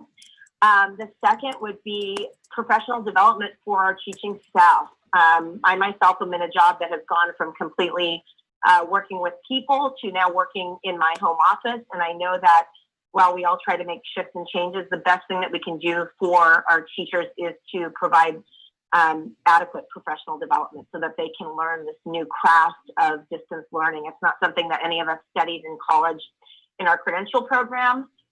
It's something that's, again, been kind of thrust on us. So again, if you could support our teachers with professional learning as they're moving forward, that would be fantastic, as much as possible. And then finally, in regards to what you're positioning for the distance learning education K-5 Calvert, just curious as to what will be happening for grade 6, if that will be something that will be moving up into the secondary level, and with whether or not, if we are homeschooling our 6th graders, whether they will be going to more of a middle school class-to-class model, or if they will be staying self-contained.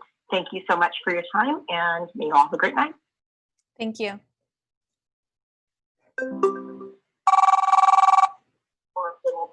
Hi, Tanaya Maxwell. Thank you so much for your time, and Yeah. have a great night. Hello, could you make sure you turn down the volume on your side, please? And you have 2 minutes right now to address the board.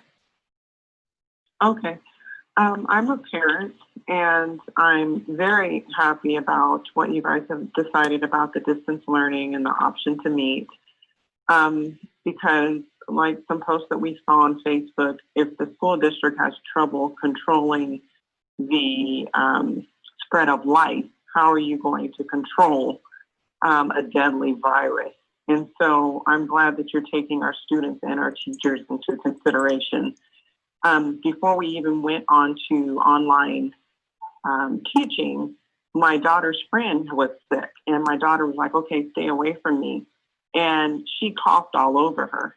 So just thinking it was funny. So to think that the children are going to take it serious, it's just not going to happen. One thing that was difficult for my daughter during the online class was the certain teachers that were just paper pushing. They would give 5 worksheets a day and it's due the next day. And for students who are wanting to get good grades, even though last year it would just improve them, they have great work ethics, and they're going to stay up all night to do these paperwork that just seems so tedious and useless to me. And so finding a way to be able to regulate what the teachers are giving to our students and how much and the quality of it, I'd like to see how we're going to address that. And let's see, 5 pages next day long. And also, if we're talking about our students' mental stress, I know we have a lot put on us already, and maybe just finding a time where the students can go have a virtual lesson, something fun with students at their school, possibly put on by the counselors, just to be able to have an outlet for them to not just interact through teaching. Like my daughter has told me, Mom, not every moment is a teachable moment. And just to give them that time to have fun still, to incorporate that. I know we want our kids to learn, and that is the primary purpose of school, but it's also socialization. So if we can somehow incorporate that. Thank you for your comment. That concludes your 2 minutes. Okay, thank you. Thank you. Hello, is this Joe Lucido? This is. Hi, you've got 2 minutes with the board right now. Just make sure you turn down the volume on your side. Thank you. Thank you so much. So as I look at the screen in front of me, I notice an amazing group of people that truthfully care about the people that they serve. And I want to share that I'm a father of 3 Central kids. My high school son has cerebral palsy and some learning issues. So I have worries as well, as many of the parents have expressed, especially about not only his education, but the safety. So I appreciate the reality and the feelings of the parents that have shared, whether they are in favor of distance learning or not, because those feelings are real. You know, they're not just generating them out of nowhere. And schools are a place where these values and ideas cross.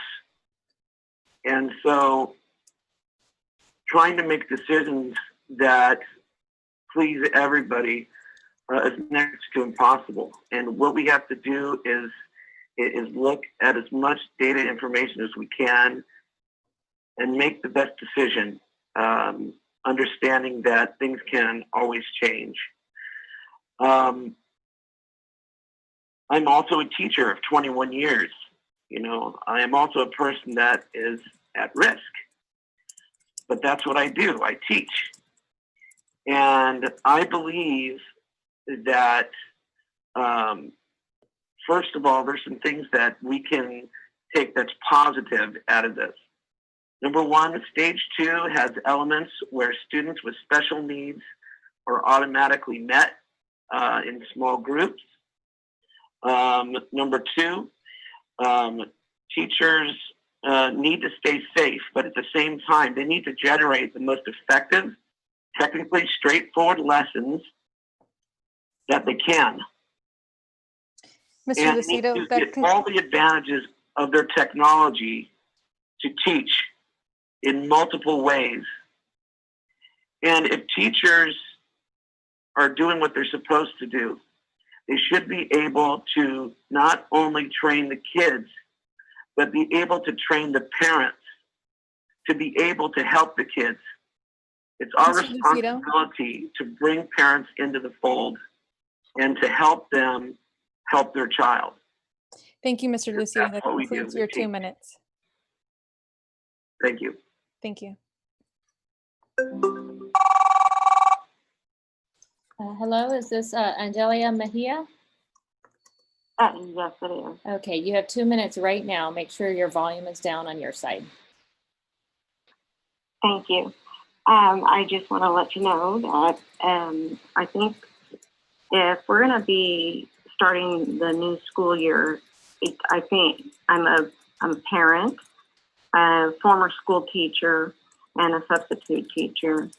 I have one of my kids graduated this year, and I have 2 others that will be in high school. I think we need in-class learning. only because I didn't feel like that it was very effective. Some of the teachers did not want to even use Zoom, and when they did use it, they only used it like once or twice. And then some teachers put out office hours. Well, a standard duty day is 7 to about 3:30. Those are their office hours. I understand they have families and they have, needs also. But if my child has a question, the teacher should be able to answer within a reasonable amount of time. I just want to make sure that if we're going to be talking about this, we need to look at the science. And the science shows that children under 18 are at a very, very, very low risk. And let's remember not to use them as political pawns. Let's do what's right. Let's put all the safety measures in place, but let's get back to normal. Not a new normal. Let's just get back to normal. Being in class, learning, and face-to-face with the teachers. And yes, I understand safety. That's my biggest concern, yes. But let's look at the science. Let's move on and let's move forward. Thank you. Thank you.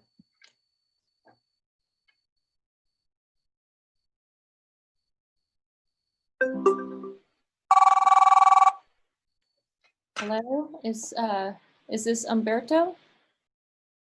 Yes, ma'am. Hi, Umberto. As Umberto Sanchez, you have 2 minutes with the board right now. Make sure your volume is turned down on your side. Okay. Thank you.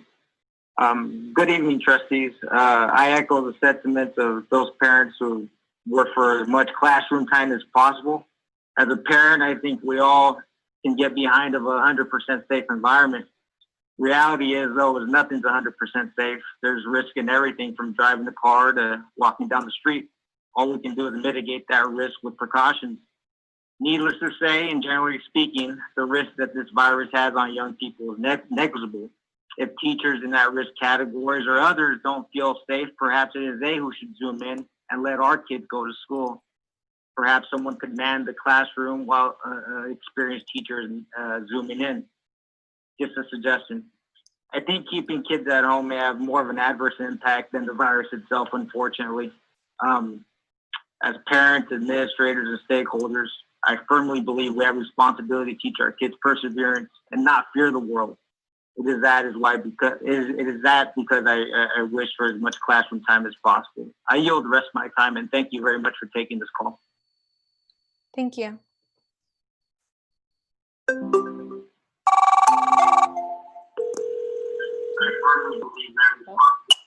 Hello? Hello? Hi. Hello? Oh. Hi. Oh, who is this right now? Jacqueline Gilbert. Oh, hi, Jacqueline. You have 2 minutes with the board. Just make sure your sound is off on your side. Okay, thank you so much. Again, my name is Jacqueline Gilbert, and I'm a parent of a student at Central West who's going to be a senior. And I know that you guys are tired, and I'm looking at some of the faces on the screen, so thank you so much for hanging in there with us. I'm advocating for school to remain online this semester. I think there's a little more research that needs to be done, and we need to get the numbers down in Fresno. But I want to say that I know that Central teachers are going to be even more prepared this next go round. I want to a special thanks to my daughter's math and her science teacher, Mr. Tyler and Ms. Tovar, who went above and beyond this last semester to make sure that all of my daughter's questions were answered, my questions were answered, and I'm sometimes a really involved parent. Mr. Collegian was the principal at my daughter's school when she was at Polk, and so I'm extremely involved, and I just want to thank you for all that you guys are doing, and hopefully you're taking into consideration all of our comments and our thoughts and our concerns about opening school for the fall semester. And I yield the rest of my time. Thank you for your comment. Thank you.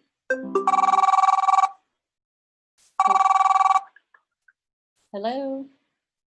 Sí, buenas noches. Hello. Is this Carmen? Yes. Okay. Janet? Yes, I'm here. Okay. Okay. Hola, Carmen. Vamos a tener unos 2 minutos para que hables con los miembros, pero si puedes hacer pausas para ir interpretando para ellos, por favor. Perfecto. Sí, voy. ¿Empiezo? Sí.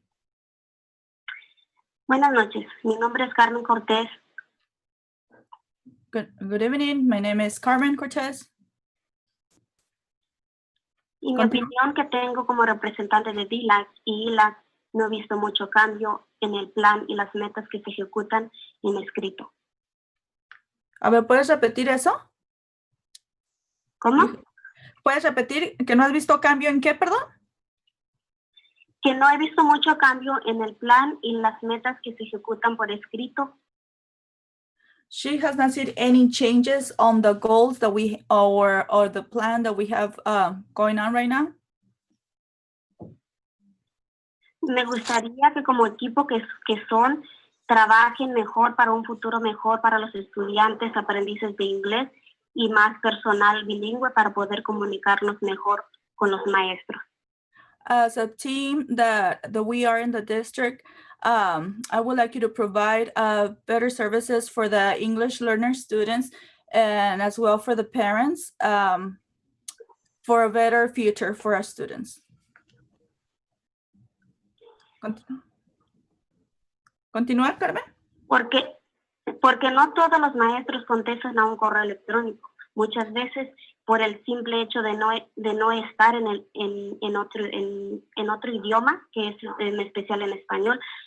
Si yo que soy involucrada con la educación de mis hijos, para mí es frustrante no poder comunicarme y hacerles saber lo que está pasando con la educación de mis hijos. So not all the parents or not all the teachers are replying to the emails when they are in another language. And even though she's she's always there at the school side, it's hard and it's a frustration for her to communicate with teachers on email or through email. No me imagino los padres que no se involucran con la educación de sus hijos, no porque no quieran, sino porque el simple hecho de no saber el idioma y eso no debería de ser un impedimento. I can imagine other parents who doesn't speak the language, what a hard time they're having with their kids at home, just by not be able to provide the instruction as they need it at their house. And that shouldn't be a wall for them, for the parents. ¿Sí, Carmen? Esa es mi opinión. That's my opinion. Muchas gracias, señora Cortés, por su comentario. Thank you, Ms. Cortés, for your comment. Gracias.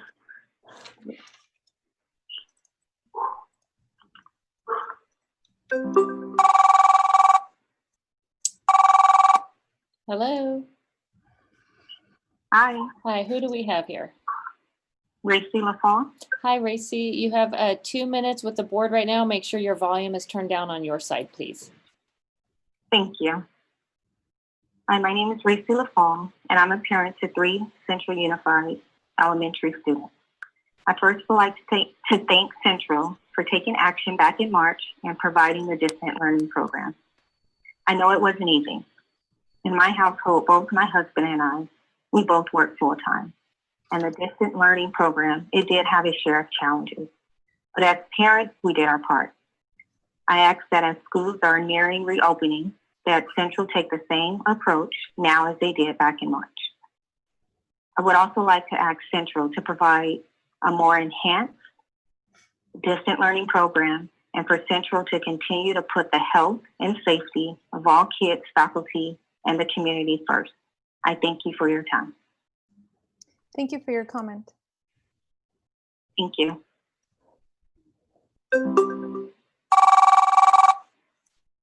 Hello, do we have Irene?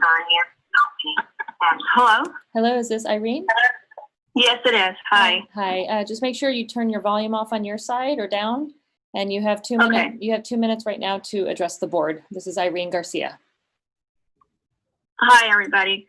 I was calling because I agree with Miss Bertram and the other parents when they speak about safety first. My children attend, I have 4 children, one who will be starting 4th, 6th, 7, and a junior. And I'll admit that it is hard. In the beginning, change is hard. I mean, it was really hard and stressful for me to make sure that they're doing their work and, you know, being on top of what they have to be.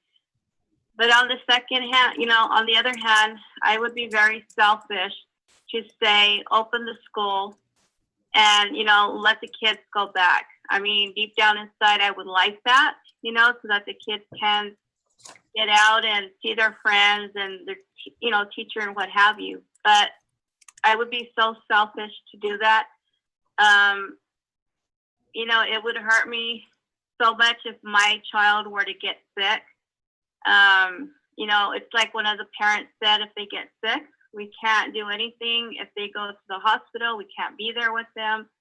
And so I think, you know, I believe you guys will do what's best. But again, you know, I agree with some of the parents. Safety is first. My heart goes out to those parents that that they both work. You know, I know it's hard. Oh my gosh. You know, the flu is coming. It's right around the corner. You know, kids when they're young, they don't tend to cover their faces, they cough, you know, and it's not that they do it intentionally, but it's something that happens. It's, you know, safety is first, you know. We just got to remember the flu's around the corner. Again, for the staff members also, if they should get sick, like one parent said, you know, what will happen then? You know, the school's going to close, so why take that risk? I understand it's a risk driving a car, but if we drive a car, we get hurt. We heal from a broken arm or broken leg. We can heal from that, but from the virus that's happening, that's a big risk. It's a risk that, you know, will we heal from that, or are we going to move on to another world? You know. Thank you, Ms. Garcia. God forbid. That concludes your 2 minutes. Ms. Garcia? I wanted to share that. Thank you, Ms. Garcia. Texas, Arizona, Ms. Florida, Garcia? you know, they didn't follow, you know, they lifted up a lot of stuff, opened everything, and now they're in deep water. Thank you, Ms. Garcia. That concludes your 2 minutes before the board. Thank you for your comment. Thank you for having me. Thank you. Thank you. Bye.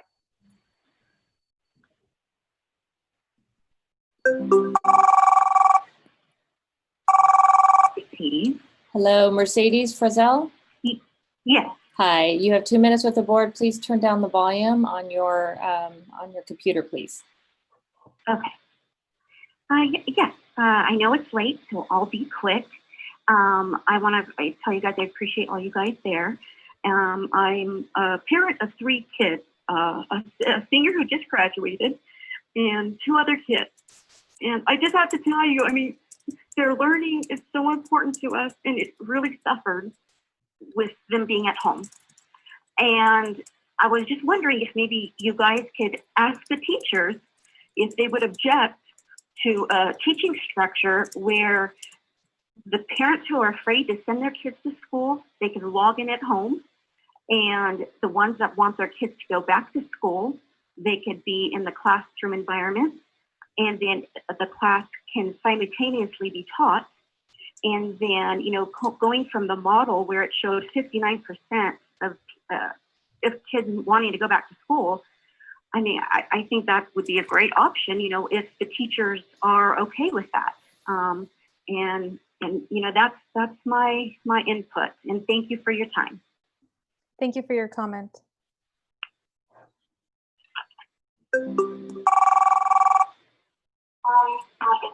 Hello? Hi, who is this? Rosemary? Rosemary? Okay. Rosemary, you have 2 minutes with the board right now, and if you could make sure that you turn down your volume on your side, please. Thank you so much. Of course, thank you. Good evening. I just wanted to call and state my concern. I'm actually on the fence about whether I want to have my child go back online versus actually going to a live classroom. And one of the things that I would request is that if you could provide detailed information as to what a day would consist of at school. Would there be a recess? I mean, how would you have a recess and enforce social distancing?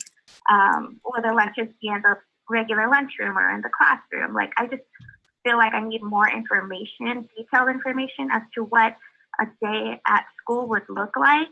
And also a day online. I have 2 students, one going to be in 3rd grade and one in 1st grade. So if I enroll them in online, will their sessions be at the same time? Will I have to monitor go in between each one to make sure if they have any questions to help teach them?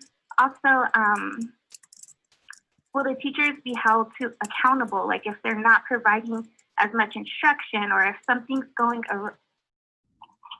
if something is not meeting the standards, like is there someone to talk to? I just would like all that information put out there. It is a hard decision, and I'm stressing on what the right decision would be. And I know there might not be a right decision. So I think if more detailed information came out, that would help me and maybe other parents along the way. Also, if we're going by the model of the survey that was taken in March, I know my feelings from COVID changed for March. So I think a new survey should go out to get a more accurate representation of what parents are really feeling now. And that's all I want to say. And I thank you guys. Thank you, Rosemary, for your comments. You're welcome. Bye. Hello, is this Vanessa Campos? Yes. Hi, you have 2 minutes with the board right now. Okay, thank you. So yes, I'm a parent of a senior that just graduated high school and an incoming sophomore and an incoming 6th grader who also has special needs. I'm also a home health nurse in the community. And for my oldest, my 2nd oldest, who's going to be entering high school as a sophomore, we're concerned for him because he is at higher risk. He has some underlying conditions, so we're definitely wanting to keep him home.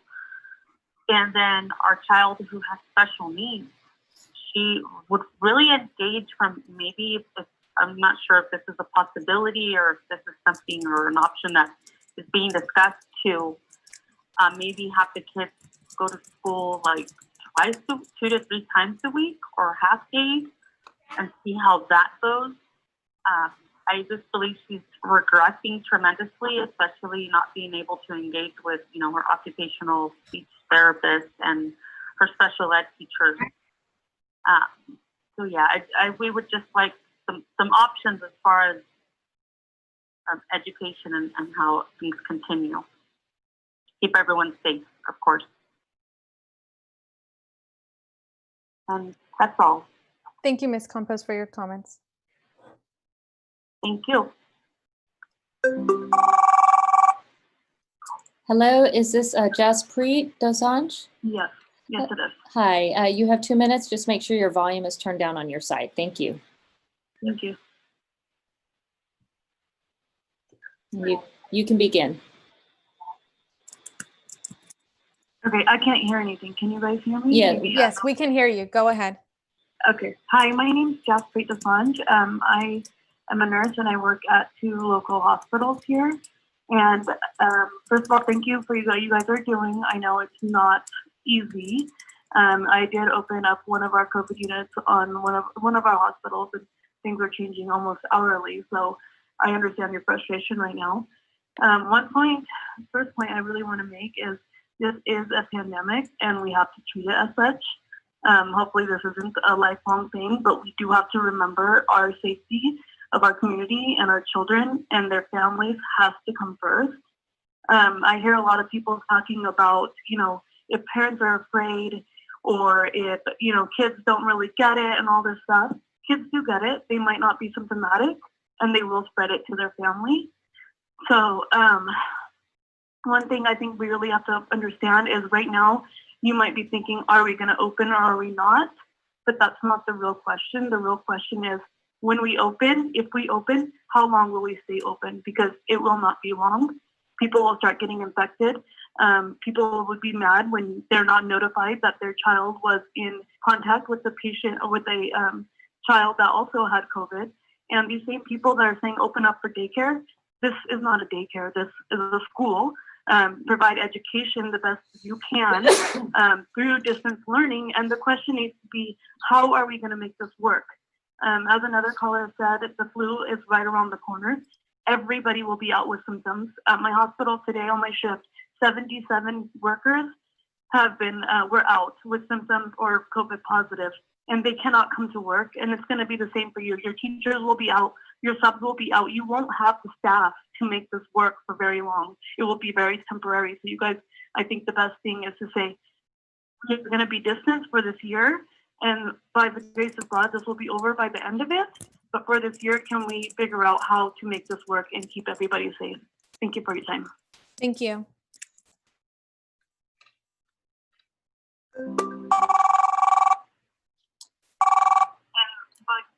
Hello, is this Monique Turrentine? Yes, it is. Hi, you have 2 minutes with the board. Make sure your volume is turned down on your side and we can hear you. Okay. Hello? You can go ahead. Oh, okay. Hi, my name is Monique Turrentine, and I have 2 students that are attending Harvard.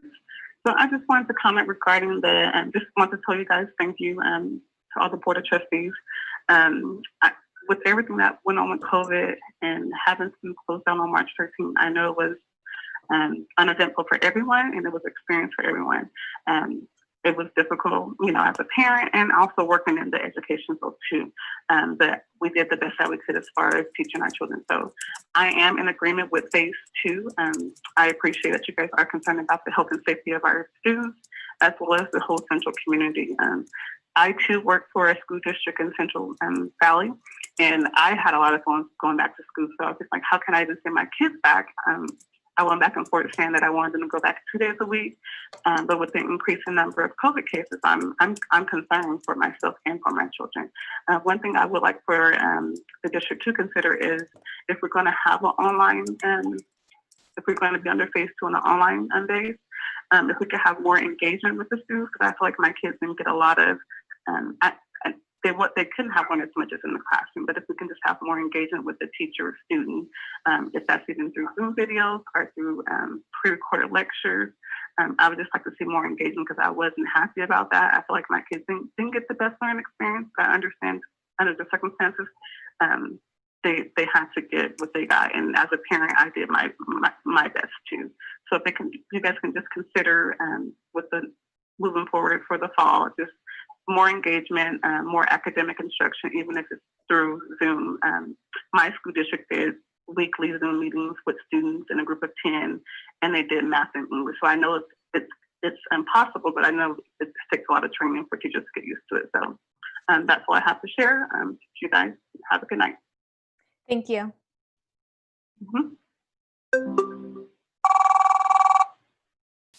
Hello, is this Jacqueline Correa? Yeah.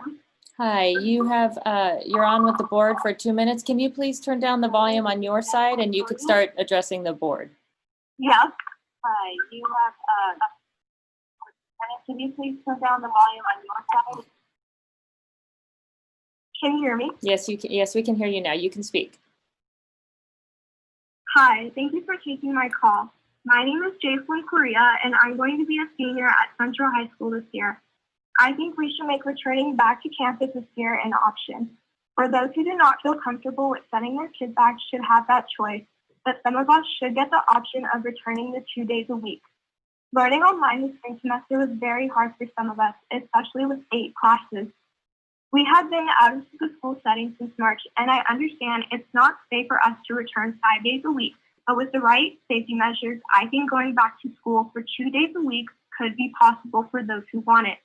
Learning online was not helpful. Hardly any teachers offered Zoom meetings, and I feel like I got assignments with no instructions.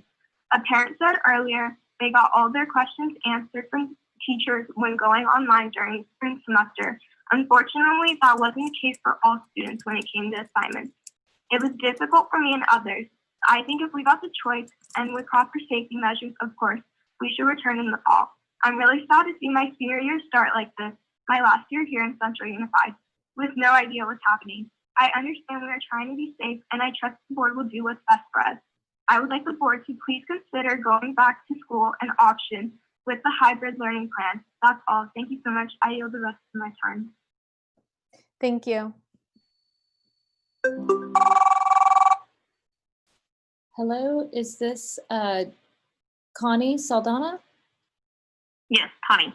Hi, you have 2 minutes with the board right now. Just make sure your volume is turned down on your side, please. Okay. Okay. Go ahead, Ms. Saldana. Yes, go ahead. Okay. So I first want to say thank you for taking the time today. I know you guys have been listening to a lot of phone calls and a lot of parents' concerns. I've been listening for a while, and I have to say I do agree that I don't believe that we should go to the full online. For my family, I have 2 very young children, and we struggled greatly trying just to navigate through the online learning. It wasn't effective for us.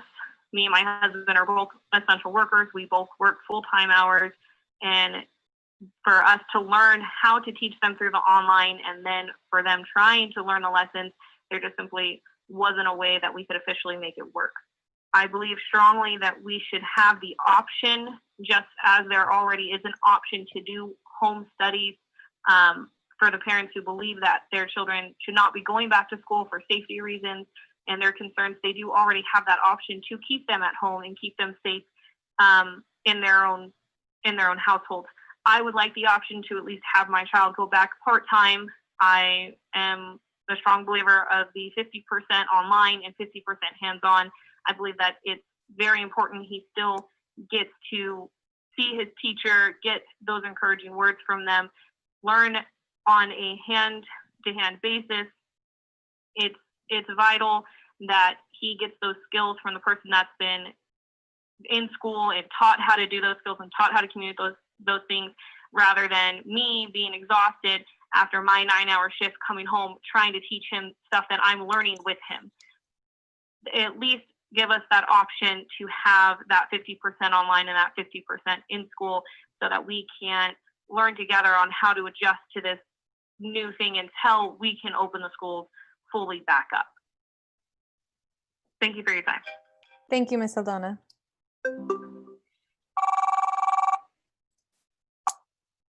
Hello, is this Brea Cooper? Yes, it is. Hi, you have 2 minutes with the board, and please make sure your volume is turned down right now. Thank you. Go ahead. Brea, you can speak now. Okay. Hi, my name is Brea Cooper. I'm a student at Central East and I'm a senior. I wanted to echo what my fellow peers, Isabella Aguila and Jason Correa, said in support of the hybrid learning plan. The end of our junior year wasn't ideal with the situation of online learning and many students struggled. So I'm glad to hear Ms. Davis saying that online learning week will be more detailed and robust. Junior year is considered one of our most essential when applying to colleges, and I feel that online learning did us a disservice. With this new school year, I wouldn't want the same fate to befall our class and those under. I believe that hybrid learning will be able to keep us safe and provide us with the enrichment we need to make our final year in Central Unified a successful one. It's very important that we as a community are proactive as possible in stopping the spread of the virus so we can return back to learning in our typical environment. Even as disappointing it may be starting my senior year online, I believe it's in our best interest as a community right now, and that the hybrid model should be brought in when it's safest for the staff and students to return. I understand that it's been a long night, so thank you for taking all of our calls. Thank you for your time. Thank you.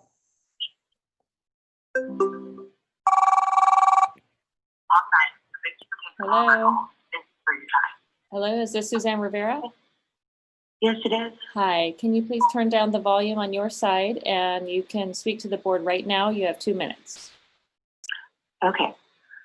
Okay, first of all, good evening, trustees, and thank you, Central Unified, for all your work and concern for the Central community. I'm a parent of 2 Central Unified students, incoming 8th grader and a 4th grader. As of now, I am in favor of starting this new school year off with distant learning. I was on the fence about it, and I just thought more and more with the cases increasing, it really just kind of pushed me more towards wanting my kids to stay home and and utilize the distance learning. You know, and I really feel that this will be a useful tool to keep our kids safe and just the importance of their health and safety first and foremost. That's what's important. So by offering online distance learning, I think that's a great opportunity for our children. And yeah, so by starting the new semester with online learning is important to many of us parents, but also bringing that the option of returning, you know, part-time, the 50-50 option, and not being dropped. I don't know how that could be implemented, but I also feel that that would be kind of a game changer for a lot more parents, because I was wondering how that would work if I chose to do total online schooling and then our kids get dropped. How easy is it going to be for them to re-enter, and then, or having to wait the whole semester? What are they going to miss out on? Well, nevertheless, my concern at this point would be with the improvement of the online learning program. I also like to reiterate the importance of classroom engagement. There wasn't very much engagement, and I also know that we were just getting familiar with this. Also, as a parent, I would like there to be daily accountability with attendance. I do have a 7th grader, and it was kind of, I would just make sure she was online, engaging, attending her Zoom meetings. But to her, it seemed like nobody was really, you know, there was no accountability for attendance. Thank you, Ms. Rivera. That concludes your 2 minutes. Thank you for your comment. Okay. Thank you very much. Bye-bye. Thank you.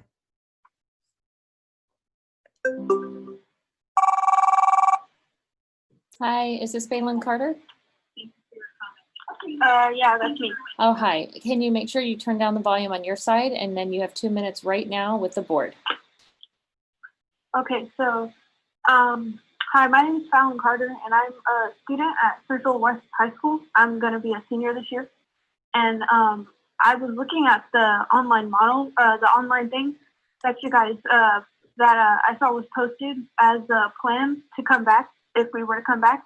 And I really like the idea of being able to do online and be in the classroom, because, you know, not being able to doing fully online and not being able to have that student and teacher like engagement, like face to face, is very hard for some people, some students. It's hard for them to learn completely online, and I feel like offering that option to go to school is good. And, you know, if you're on the fence about wanting your kid to go to school or not, there's an option. There's going to be that homeschool option regardless of what happens. There's always going to be that homeschool option. So I think that you should also have the option to go back to school for kids who need that student-teacher engagement.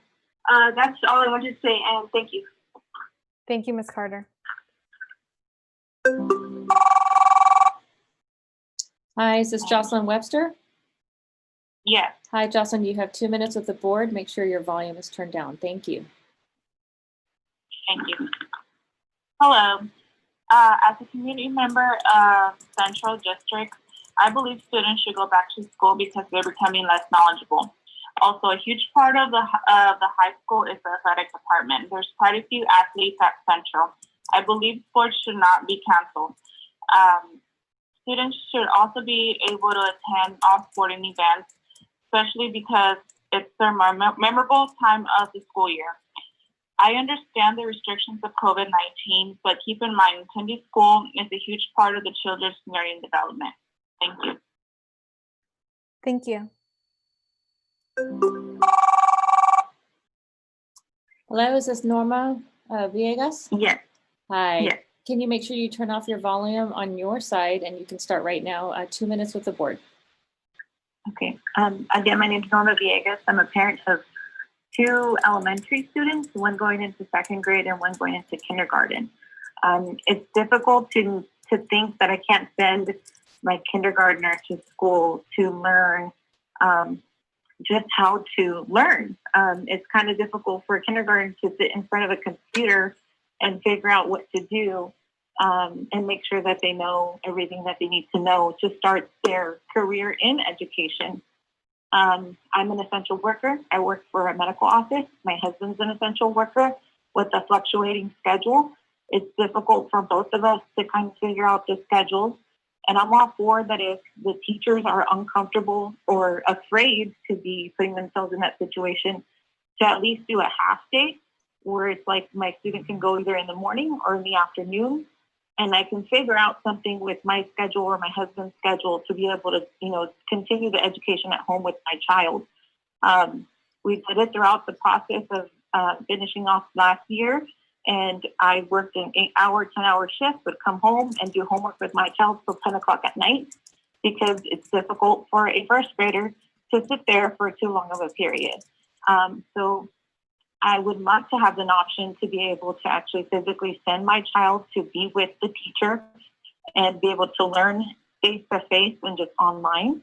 If that means I have to buy their own markers, their own crayons, their own things to carry themselves with their own Lysol wipes to take care of themselves, I'm okay with that. As a parent, I've taught my kids to wear a mask when we go outside, to sneeze and cough in the inside of their elbows. A parent should be able to teach that to their child, and the teacher should be able to as well teach that to the kids. But it's very important that we as parents teach our children how to also take care of themselves and be able to take care of the persons around them and their own teachers with their health. Thank you for your comment. Thank you. Hi, Ruben Lugo. Hello, Ruben. Yes. Hi, you have 2 minutes with the board right now, but could you please turn down the volume on your end, please? Yes, I have. Thank you very much. Go ahead, Mr. Lugo. Yeah, first of all, thank you for giving parents an opportunity to provide input. By the end of the summer, I had mixed feelings about the direction I wanted to go with this. We had a tough time, I'll be honest with you. Both parents in my household were working. It was tough. I have a grammar school age child. Very difficult working full time and having to instruct a child. However, given the way the pandemic's going, I'm leaning more to homeschooling or online.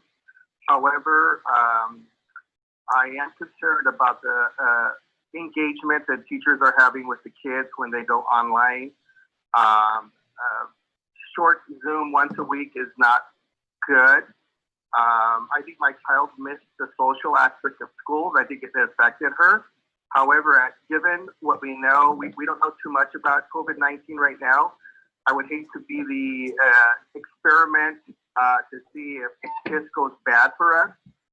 So I think we need to look at this differently for different age groups. I think the high school kids would be great for hybrid. I think the elementary school, the younger kids, probably better to go online. I think that there's going to be parents that are going to send their kids sick to school. Some kids are not going to take the mask very serious. And my daughter got the flu February, right before COVID started. And that put our whole household out of work for 2 weeks because of that. So I'm afraid the same thing's going to happen with COVID-19. So I think that we're putting too much responsibility on the little small kids, that we really need to really look at what's best for that age group. And that's That's all I have. Oh, yeah, and plus young kids can transmit COVID-19, bring it home. Someone said it's not a high risk for small kids. It is not, but they can transmit the virus from school to home, and that's what makes it high risk. Thank you so much. Thank you.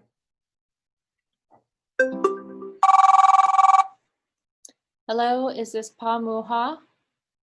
Yeah, Paloma. Oh, hi. You have 2 Hi. minutes with the board right now, and just make sure your volume is turned down on your side. Thank you. Sure. Thank you for allowing me to voice in my opinion. I'm a parent of a 2020 senior graduate, Go Seniors, and an upcoming 8th grader at El Capitan. I feel stage 2 with remote learning to include 100% online instruction and staff on site and a one-on-one small group appointments for students if needed sounds very reasonable and safer than actually sending all the children to school all at once. At the moment, with the virus spreading much quicker as we do speak, with classes, with people that are not acting safe distance, we should stay at stage 2 for the time being and play it by ear before pursuing on to stage 3. And then also just a question, if we do stay with stage 2, will there be tablet or Chromebook available for students and families with not that much technology to either rent out or borrow for the time being? And then I just had another question. I do have a senior, my daughter, she's going to be going to the Central Learning Adult Academic class. My daughter will be attending there as an IEP student. What planned and or stage of learning has there been set up for them there? And then, are they on the same stages that are set up for K through 12 also too, or will there be different ones? And then if school does proceed on with stage 4 as recommended by the president, is the school going to be providing extra supplies as in masks and or sanitizers for students? And then, because I understand not all students will be following and obeying all rules to keep the distance or not and stuff too, during all the time that they will be at school. And then will there be enough staff to monitor all the children also too? And then plus, it looks like we do need to teach our children for the future of this world. But then again, we also need to keep them safe and healthy to be the future of this world. So please make a good choice for our children of the world. Thank you very much. Thank you.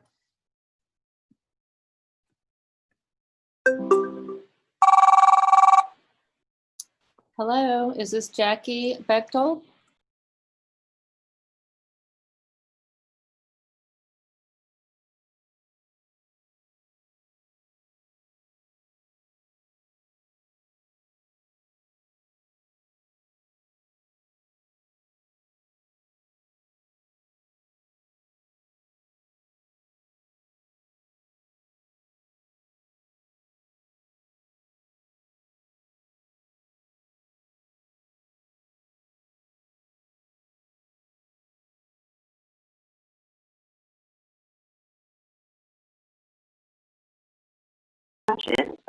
That are helpful in the classroom to help him learn.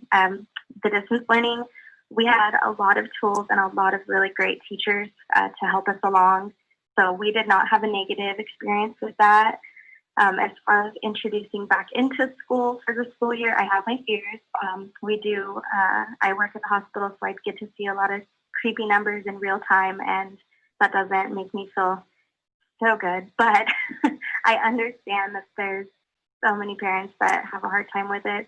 If we had a choice in our household, it would be the kind of 50-50 from the survey that was maybe 2 days on, 3 days off, a Zoom meeting.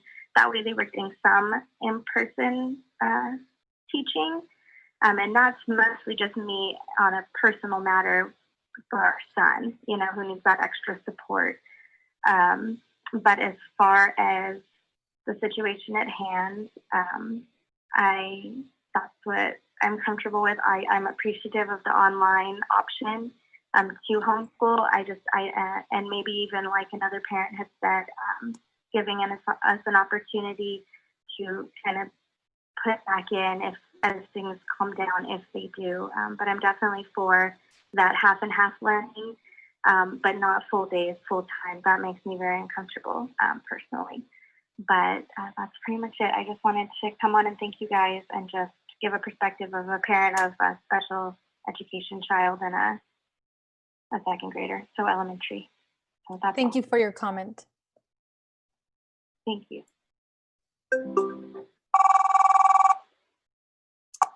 Hello, is this Rachel? Hello? Is this Rachel? Is this Priscilla? Oh, Priscilla Hinojosa? Yes. Okay, if you could turn down the volume on your side, and you have 2 minutes with the board right now. Right now? Yes. Okay. Hello, trustees. I'm sorry it's so late and you're still taking our calls, but we appreciate it. I just wanted to say I have 4 kids that are going to, here in Central. I have 2 at T, 1 starting middle school at Glacier, and then my daughter as a freshman at Central High. I'm rather have them homeschooled than have them go to school right now. This coronavirus is kind of out of control. I feel comfortable with them here at home. The only thing I would ask is, I have 6 kids total, but 4 of them are going to school. My other one, she's in college, and then I have a 2-year-old son who's doing Zoom as well with his teacher. But if they can do like more Chromebooks for my kids, and so they don't have to share, because it was really time consuming for all 4 to share 2 Chromebooks, and it took them a long time, about 7 o'clock, to get their work done. But I appreciate you guys taking our comments, and please don't send our kids to school until you guys feel that it's really safe for them to go to school. I'm also pregnant, so I don't want my kids to bring something home. I'm starting as kindergartner, so she's not going to want to wear her mask all day, and she's going to want to touch this and touch that. So please just have them stay safe and stay home until you guys feel as comfortable, until the health department says, Sacramento said it's okay to open school. So I'm okay with the distance learning, and you guys are doing great. Their teachers were awesome with them. With the virtual learning, they were calling to make sure that they were okay if they needed any extra help. So I'm on board with it. And I hope you guys have a good night, and thanks for taking our calls. Thank you. Thank you. Hello, is this Jaspreet Kurt? Yes. Hi, this is Jaspreet. Hi, you have 2 minutes with the board right now, and make sure your volume is down on your side, please. Thank you. Thank you. Go ahead. You can speak Hello? now. Yes, you can speak now, please. Thank you. Hello, dear board members. I'm a parent and a nurse. And my name is Jaspreet Burke, by the way. And along with my amazing team, I built and managed the COVID-19 unit at St. Agnes. I have seen firsthand the effects of COVID-19, not just the sickness, but I've seen it destroy families where multiple family members have died. And the worst part is there's no one to hold their hands when they take their last breath. We cannot deny that we are in a pandemic. And when we are, we have to think above and beyond. This is not business as usual. We have to think greater than the simple annoyances of life. And this actually may be the worst breakout that we have experienced in our lifetimes. Now, as a parent, I know how difficult it is for me to discipline myself and my children to sit in front of the computer and do the online education. But I wholeheartedly support online education. In a pandemic, our first duty is the safety of our community. And we have to think as a community as a whole, and not just me and my family. I know how difficult it is, but I promise you that I will do whatever it takes to make sure that my kids are getting the education while keeping the community safe. If we don't, we will be where Italy was, where we are having to choose, okay, who has a better chance of living, and that's the person who gets a ventilator. I don't want my kids to be the reason for that. We know they're a vector of transmission. While they don't get sick, but they can pass the sickness around, and we can't really put that pressure on them. We cannot have them control Are they using the mask properly? Are they using social distance? Are they doing social distancing properly? We as adults have to make the right decision for them as much as they want to hang out with their friends.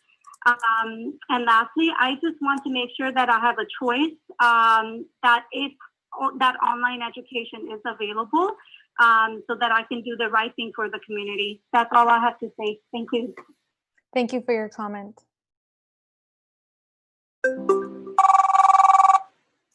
Hello, is this Mr. Joe Glessner? Yes, it is. Hi, you have 2 minutes with the board. Just make sure your volume is turned down on your side, please. Thank you.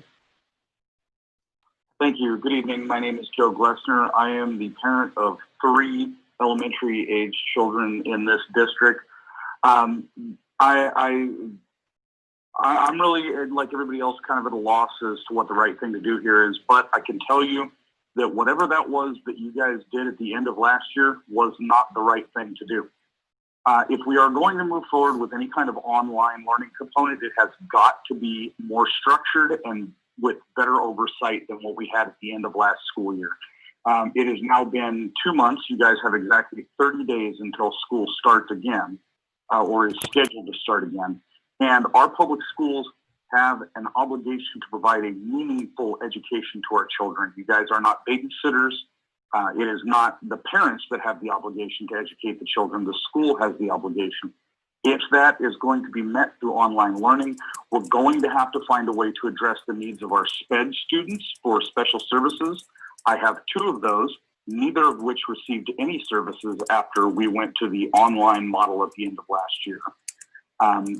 And beyond that, the idea that a 30 to 40 minute Zoom session every day, or even once a week in one child's case, is going to provide a meaningful education is absolutely absurd. I know there are technical challenges. I've worked in IT for years, but there are ways to meet those challenges. And I don't see a valid reason why we cannot simulcast what's going on in the classroom to distance learning children. If we're going to do this split, group A at school, group B at home, it would be really great if we could have video of that via Zoom conference or whatever streamed into the students at home so that they can follow along and participate. We have aides in the classroom that are going to be helping with half the number of kids. At least one of them can sit and monitor a Zoom to field questions from those at home. Thank you for your time. Thank you.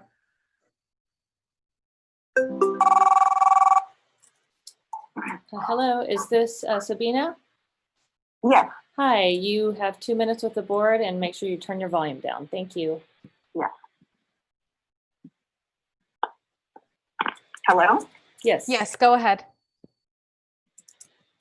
Hi, my name is Sabina Prudham. I'm a parent of a future Rio 8th grader and a West student 10th grader. I've been watching these comments from the parents for the past almost 3 hours. They're great. People need to give their concerns and questions, but it's taken way too long. I'm tuning in for the second time in a row. I'm not always able to join in these meetings, but when I am, I want to hear what is on the agenda from the board. There needs to be an email address created by IT or some sort of location for parents to ask questions, leave comments. It could be one directional. You don't have to answer. It's taking a lot of time. I want to hear what is going to be said besides parents' questions and comments. Having said that, parents also need to know to get on Aries and Parent Square and register their email addresses. There's great information that comes through there, and there's always questions on Facebook pages. What about this? What about that? Parents, please get online and put in your email. There's great information out there that does come to you if your email is available on these sites. Teddy, thank you for giving us the info on the agenda items. It was very informative. Board members, you're very patient. I could not do that. And let me just say that as a nurse, I do see the reality. It is true, but we need to be safe.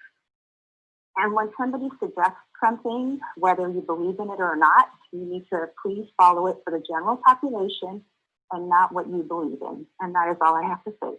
Thank you. Thank you for your comment. Good night. Good night. Hello, Rachel Guerrero. Yes. Hi. Good evening. You have 2 minutes. Thank you for listening.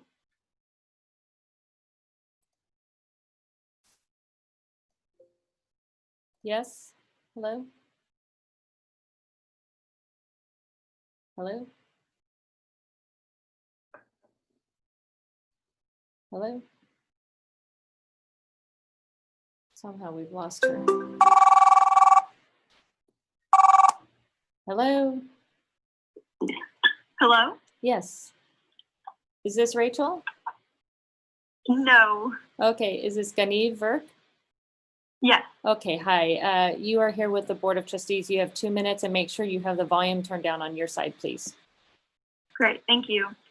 Hi, my name is Ganiv Burke. I am an incoming sophomore and the daughter of a nurse who has directly worked in the COVID-19 field. Betsy DeVos is the education minister of the United States, and she has said that 0.2% of children will die if they return back to schools. This is about 22,000 children, and that is too many. I do not want to be a part of that number, and I don't want any of my friends to be a part of that number. When you are making this decision, I ask you to take these numbers into account. I am directly affected by this decision, and I want to remind you that this is a life or death situation, and I hope you make the right decision for me as a student and for the teachers at the front lines. Thank you for your time. Thank you for your comment.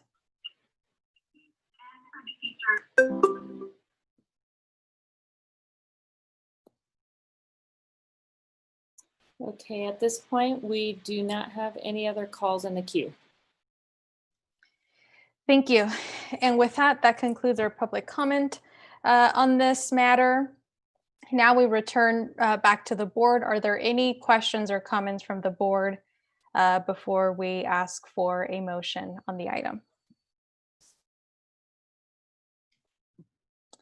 Hearing and seeing none, what are the wishes of the board on this item? Motion to approve. Thank you. I have a motion to approve by Trustee Cervantes. Is there a second? I have a second by Trustee Singh. All in favor, please say aye or demonstrate your support. Thank you. Any opposed? Any abstentions? Motion carries. And just as it was stated at the start of this item, for the members of the public still listening, we will get a more detailed plan coming at our next agenda for July 28th. Yes, Trustee Cox? I just wanted to make sure that you could reiterate for the public, because I did hear during conversation there was confusion about an earlier PowerPoint and now. So just reiterate what we just motioned on, which plan.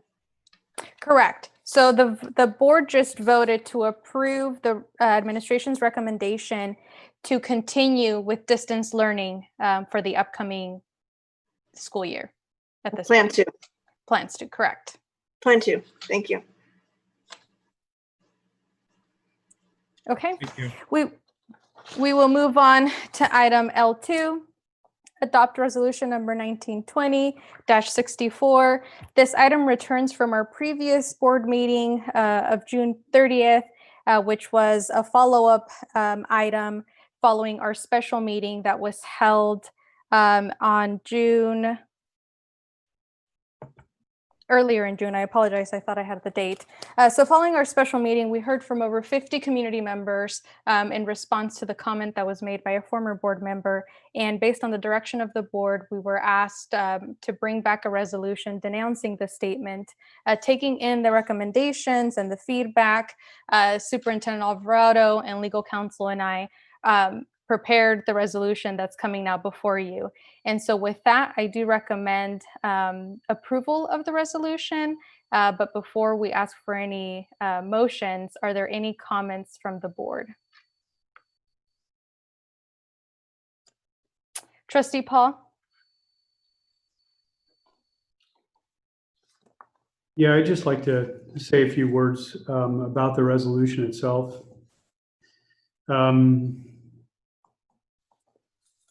I can't speak on behalf of Richard. Richard can only do that for himself. There's no doubt, and I think we all agreed that he spoke insensitively. The community reflected that in their comments. He even acknowledged that, I think. He apologized. He stated that he had let down the community. And then he resigned. A resolution is technically a legal document. It's a legal record. It becomes part of the permanent record of the board and of the school district. I think the resolution can be stated so that it is reflective of the action of the act without involving the particular person who made the comment. I think the resolution ought to be reworded to that effect so that we come against the statement, not against the person. Mr. Atkins spent a considerable part of his time on the board and a considerable amount of his time outside of his time on the board in public service and in service to this school district, and made an extremely positive effect. He made a mistake. He apologized for it. He resigned. And I see no need to further, I guess, drag his name through the mud. So I just wanted to make that statement. I don't know if anyone agrees with me on that or not. But we do come against the language. We do make a stand for the positive things that are stated in the resolution. I just really have a problem with repeating the language and including the name of the actor versus the act. Thank you. Thank you, Trustee Ball. Trustee Cox? Thank you. And I just wanted to say that I wanted to just reflect. I was trying to figure out why we're doing the reso. And I think the intent of the reso, where do we need to be with the reso? And I think the reso was that in this time and day, we don't need to agree with each other. And sometimes we don't need to understand where people are coming from in their life. What we do need to do is demonstrate that we can listen. And from those areas, whether it's an intolerant statement, I agree that Mr. Atkins crossed a line that he couldn't return from, and he resigned. He paid a very high price in his life for that. And I think we need to recognize that. What I don't want to be is in a position that we're being less kind than even he was. I think that this reso should be focused on what the purpose of the reso would be, is how to make this district better. What do we need to put in that reso to make sure that we're focused on making sure things change and statements like that were made are not made again? I don't think condemning a board member by name and by putting a statement that hurts everybody in another document is necessary. I think that's a living document that from now, the social media will go away. Why do we need to put it in a historical document that will be in our district? I would like to just see that reference and his name taken out, but I also would like to see us strengthen this reso up on our resolve of how we're going to change things in our district and in our culture. The only thing that I've seen that says, other than recognizing what we've already said we were going to do in our board policies, is that we'll take sensitivity training, and I think that that could be expanded. I think it should be including all of our staff, all of our district. I think we should make a commitment that everybody will go through the same training. And I understand that the superintendent has started training that was stopped during COVID. So there's no commitment. I would like to at least see a plan come back, see how every one of our employees are going to go through that training. Right now, the extent of the training is they sign a document when they're hired. That's it. And we know that currently there's a teacher in another district that has also been very insensitive in her statements. She's a central teacher. So we know it's in our ranks. We know we need to be working on it. So I would like to see this reso turned in a direction where we're marching together in one way to make things better, not be a little bit less kind and being condemning somebody. I don't mind condemning a statement. I don't think it needs to be immortalized, but I think we need to recognize statements like that hurt people and that we shouldn't be repeating them. So that's kind of where I'm on this reso. This reso doesn't hit the mark for me, what we need to do. I think it falls way short of what this district should be committing to. Thank you, Trustee Cox. Any other comments from the board?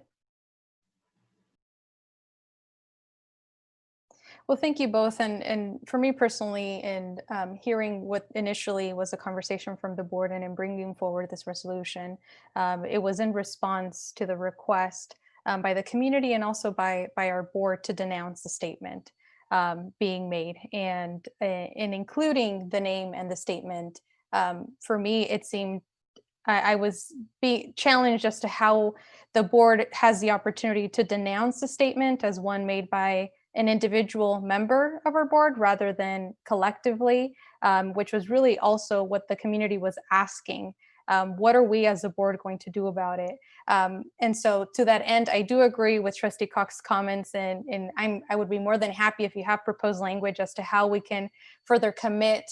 But I do just want to clarify that in adding that the board commits to participating in district provided diversity training and or anti-racism training, the conversation there was to participate in the training that's already being provided, because we agreed with what you're stating, that we need to participate as our district is participating. And I would also agree with directing administration to bring forward a plan so that we can continue with that diversity and cultural proficiency training, even during this COVID and distance learning time period. I'd like to respond. Yeah, I'd like to just respond to that. So, Madam President, I appreciate what you're saying, but I think that last sentence is hollow because you don't know what the training is. You're committing to something that you don't know what it is. And I think that needs to be defined better. And I think this moment can be defined a little bit stronger, where it's not just the board, but the board commits to not only participate, but to ensure that the district, all of the employees are participating in district provided diversity training. And then we also ask that the superintendent come back and make that training planning public. That would be my changes to the resolution.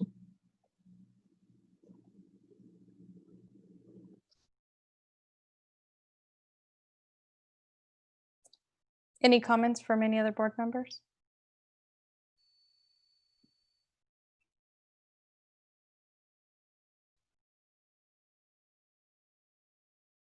Hearing nothing further, what are the wishes of the board on this item? Motion to approve. I have a motion by Trustee Solis. Is there a second?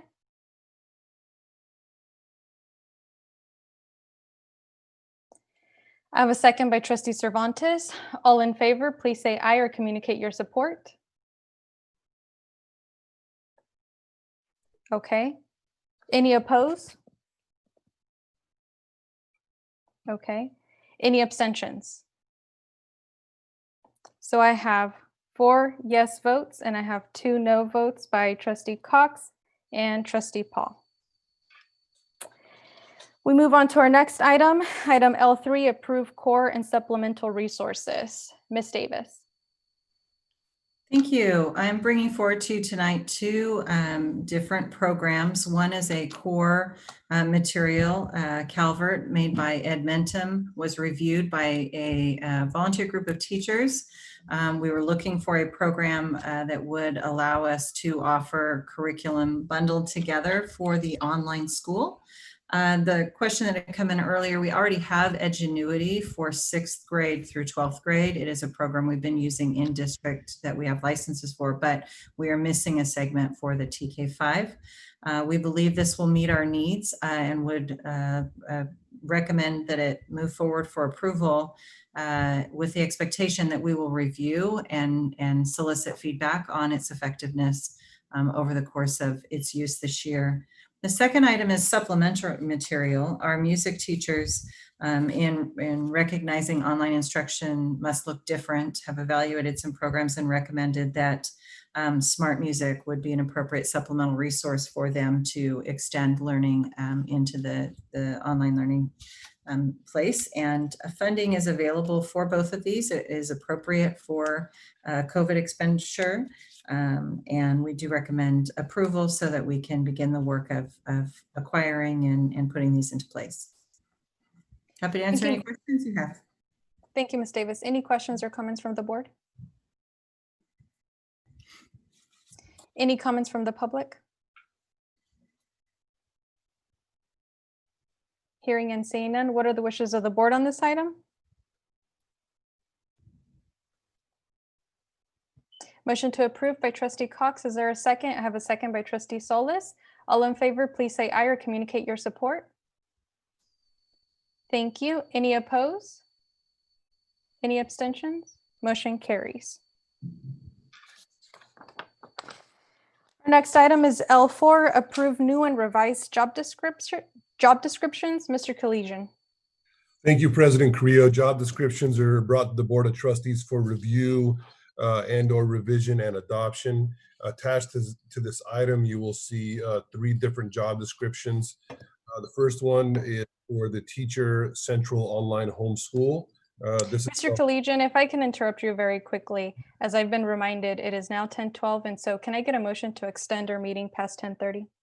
I have a motion by trustee Solis. Is there a second? I have a second by trustee Cervantes. All in favor, please say aye or communicate your support. Any opposed? Any abstentions? Motion carries. Our meeting is extended. Go ahead, Mr. Collegian. I apologize for that interruption. No, that's perfectly fine. President Carrillo, the first of the 3 job descriptions is the Teacher Central Online Homeschool. This itself is a new job description, outlines specific responsibilities and qualifications for the job outlines for the Central Online Homeschool teacher. Associated with that, we've also attached the salary schedule, Appendix A, and the certificated bargaining agreement for which is located on the teacher salary for your reference. The second job description is a revision. Currently title of job description is called the Intervention Specialist 2. We are recommending that that revision reflect the title change of Child Welfare and Attendance Supervisor. This revised job description again outlines updated language and responsibilities for the said position, includes oversight of the SAFE team, supports for at-risk youth, and serving as the liaison for foster and homeless youth for Central Unified School District. Again, title change only, no change to the salary schedule itself, no change to contracted days, but updated more relevant language to the present time of the position. Again, the salary schedule is attached for your reference. The last job description I have for you is also a revision. It's taking the district coordinator of health services. This position has been vacant for Central Unified for close to 1 year now. We are recommending that we revise this position to be titled as lead school nurse.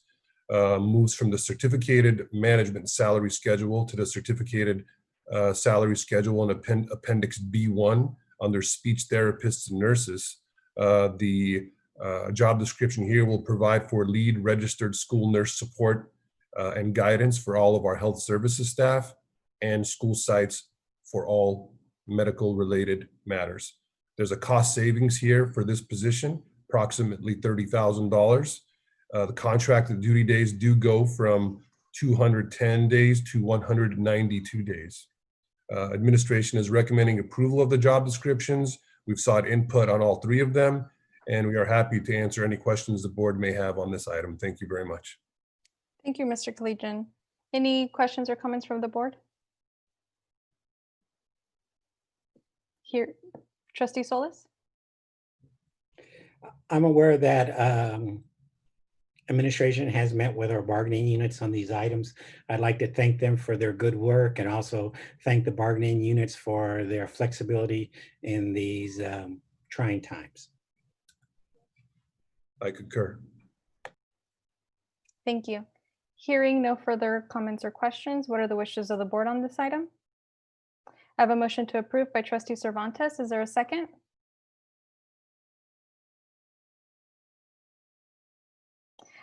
Thank you, trustee Cox.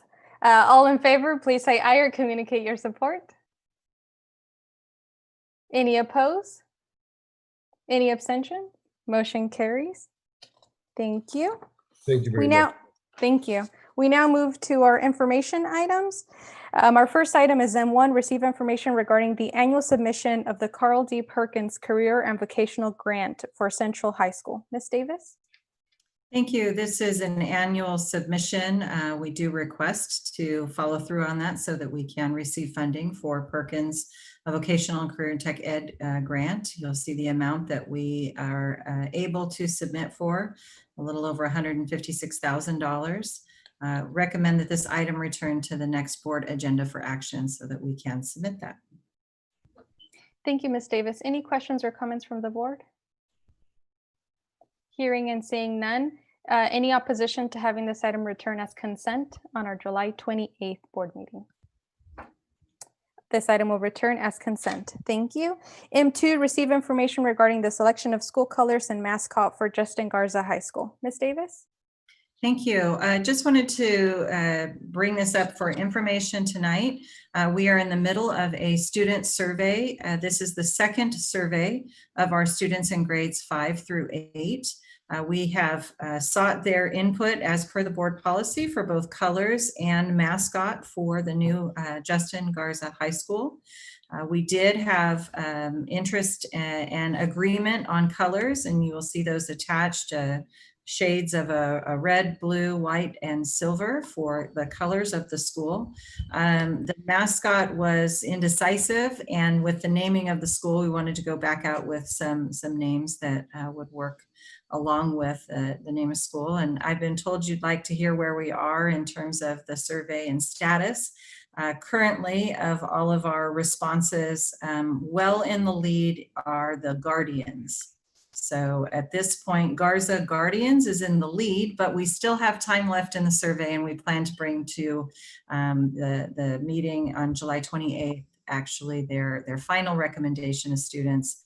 I know Steve's team is eager to get this information as part of the construction projects to have it all together, and I believe Principal Gutierrez probably is too.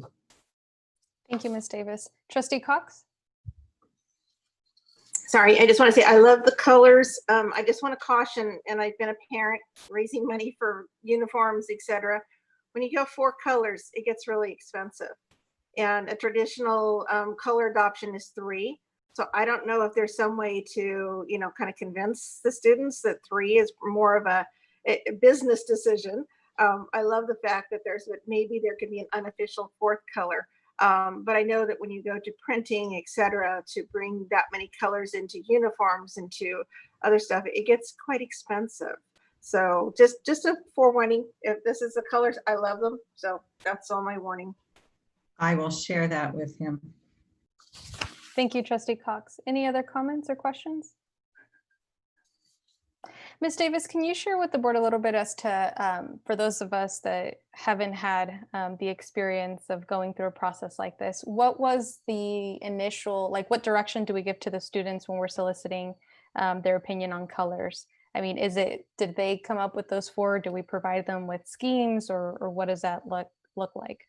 So a team of folks, if the principal has been hired, typically leads that. And in this case, our team, a cabinet team, led solicitation and really looked at what feeder schools already had within colors, what colors were and were not in use already in district, already in Valley, and what color combination might be coming up from those feeder schools. And then we give them a handful of choices that would be appropriate and would work together. And they have the opportunity to select which one that they like best. It is a student input process. And it is one where we try to at least give them 4 to 5 options, which they had. And certainly don't want to replicate the same colors already at one of our high schools or at middle school. So the blue is constant with many of the feeder schools coming in, but the other colors are unique. Great, thank you, Ms. Davis. Same goes for mascots. We collected a handful of options that aren't already in use. Put those out, no real winners. New name of school came in, and so we looked at names that would complement the naming of the school, and we'll see what they say. Great, thank you. We look forward to hearing about that. And so this item will return to our next board agenda. Do we have a preference as consent or action?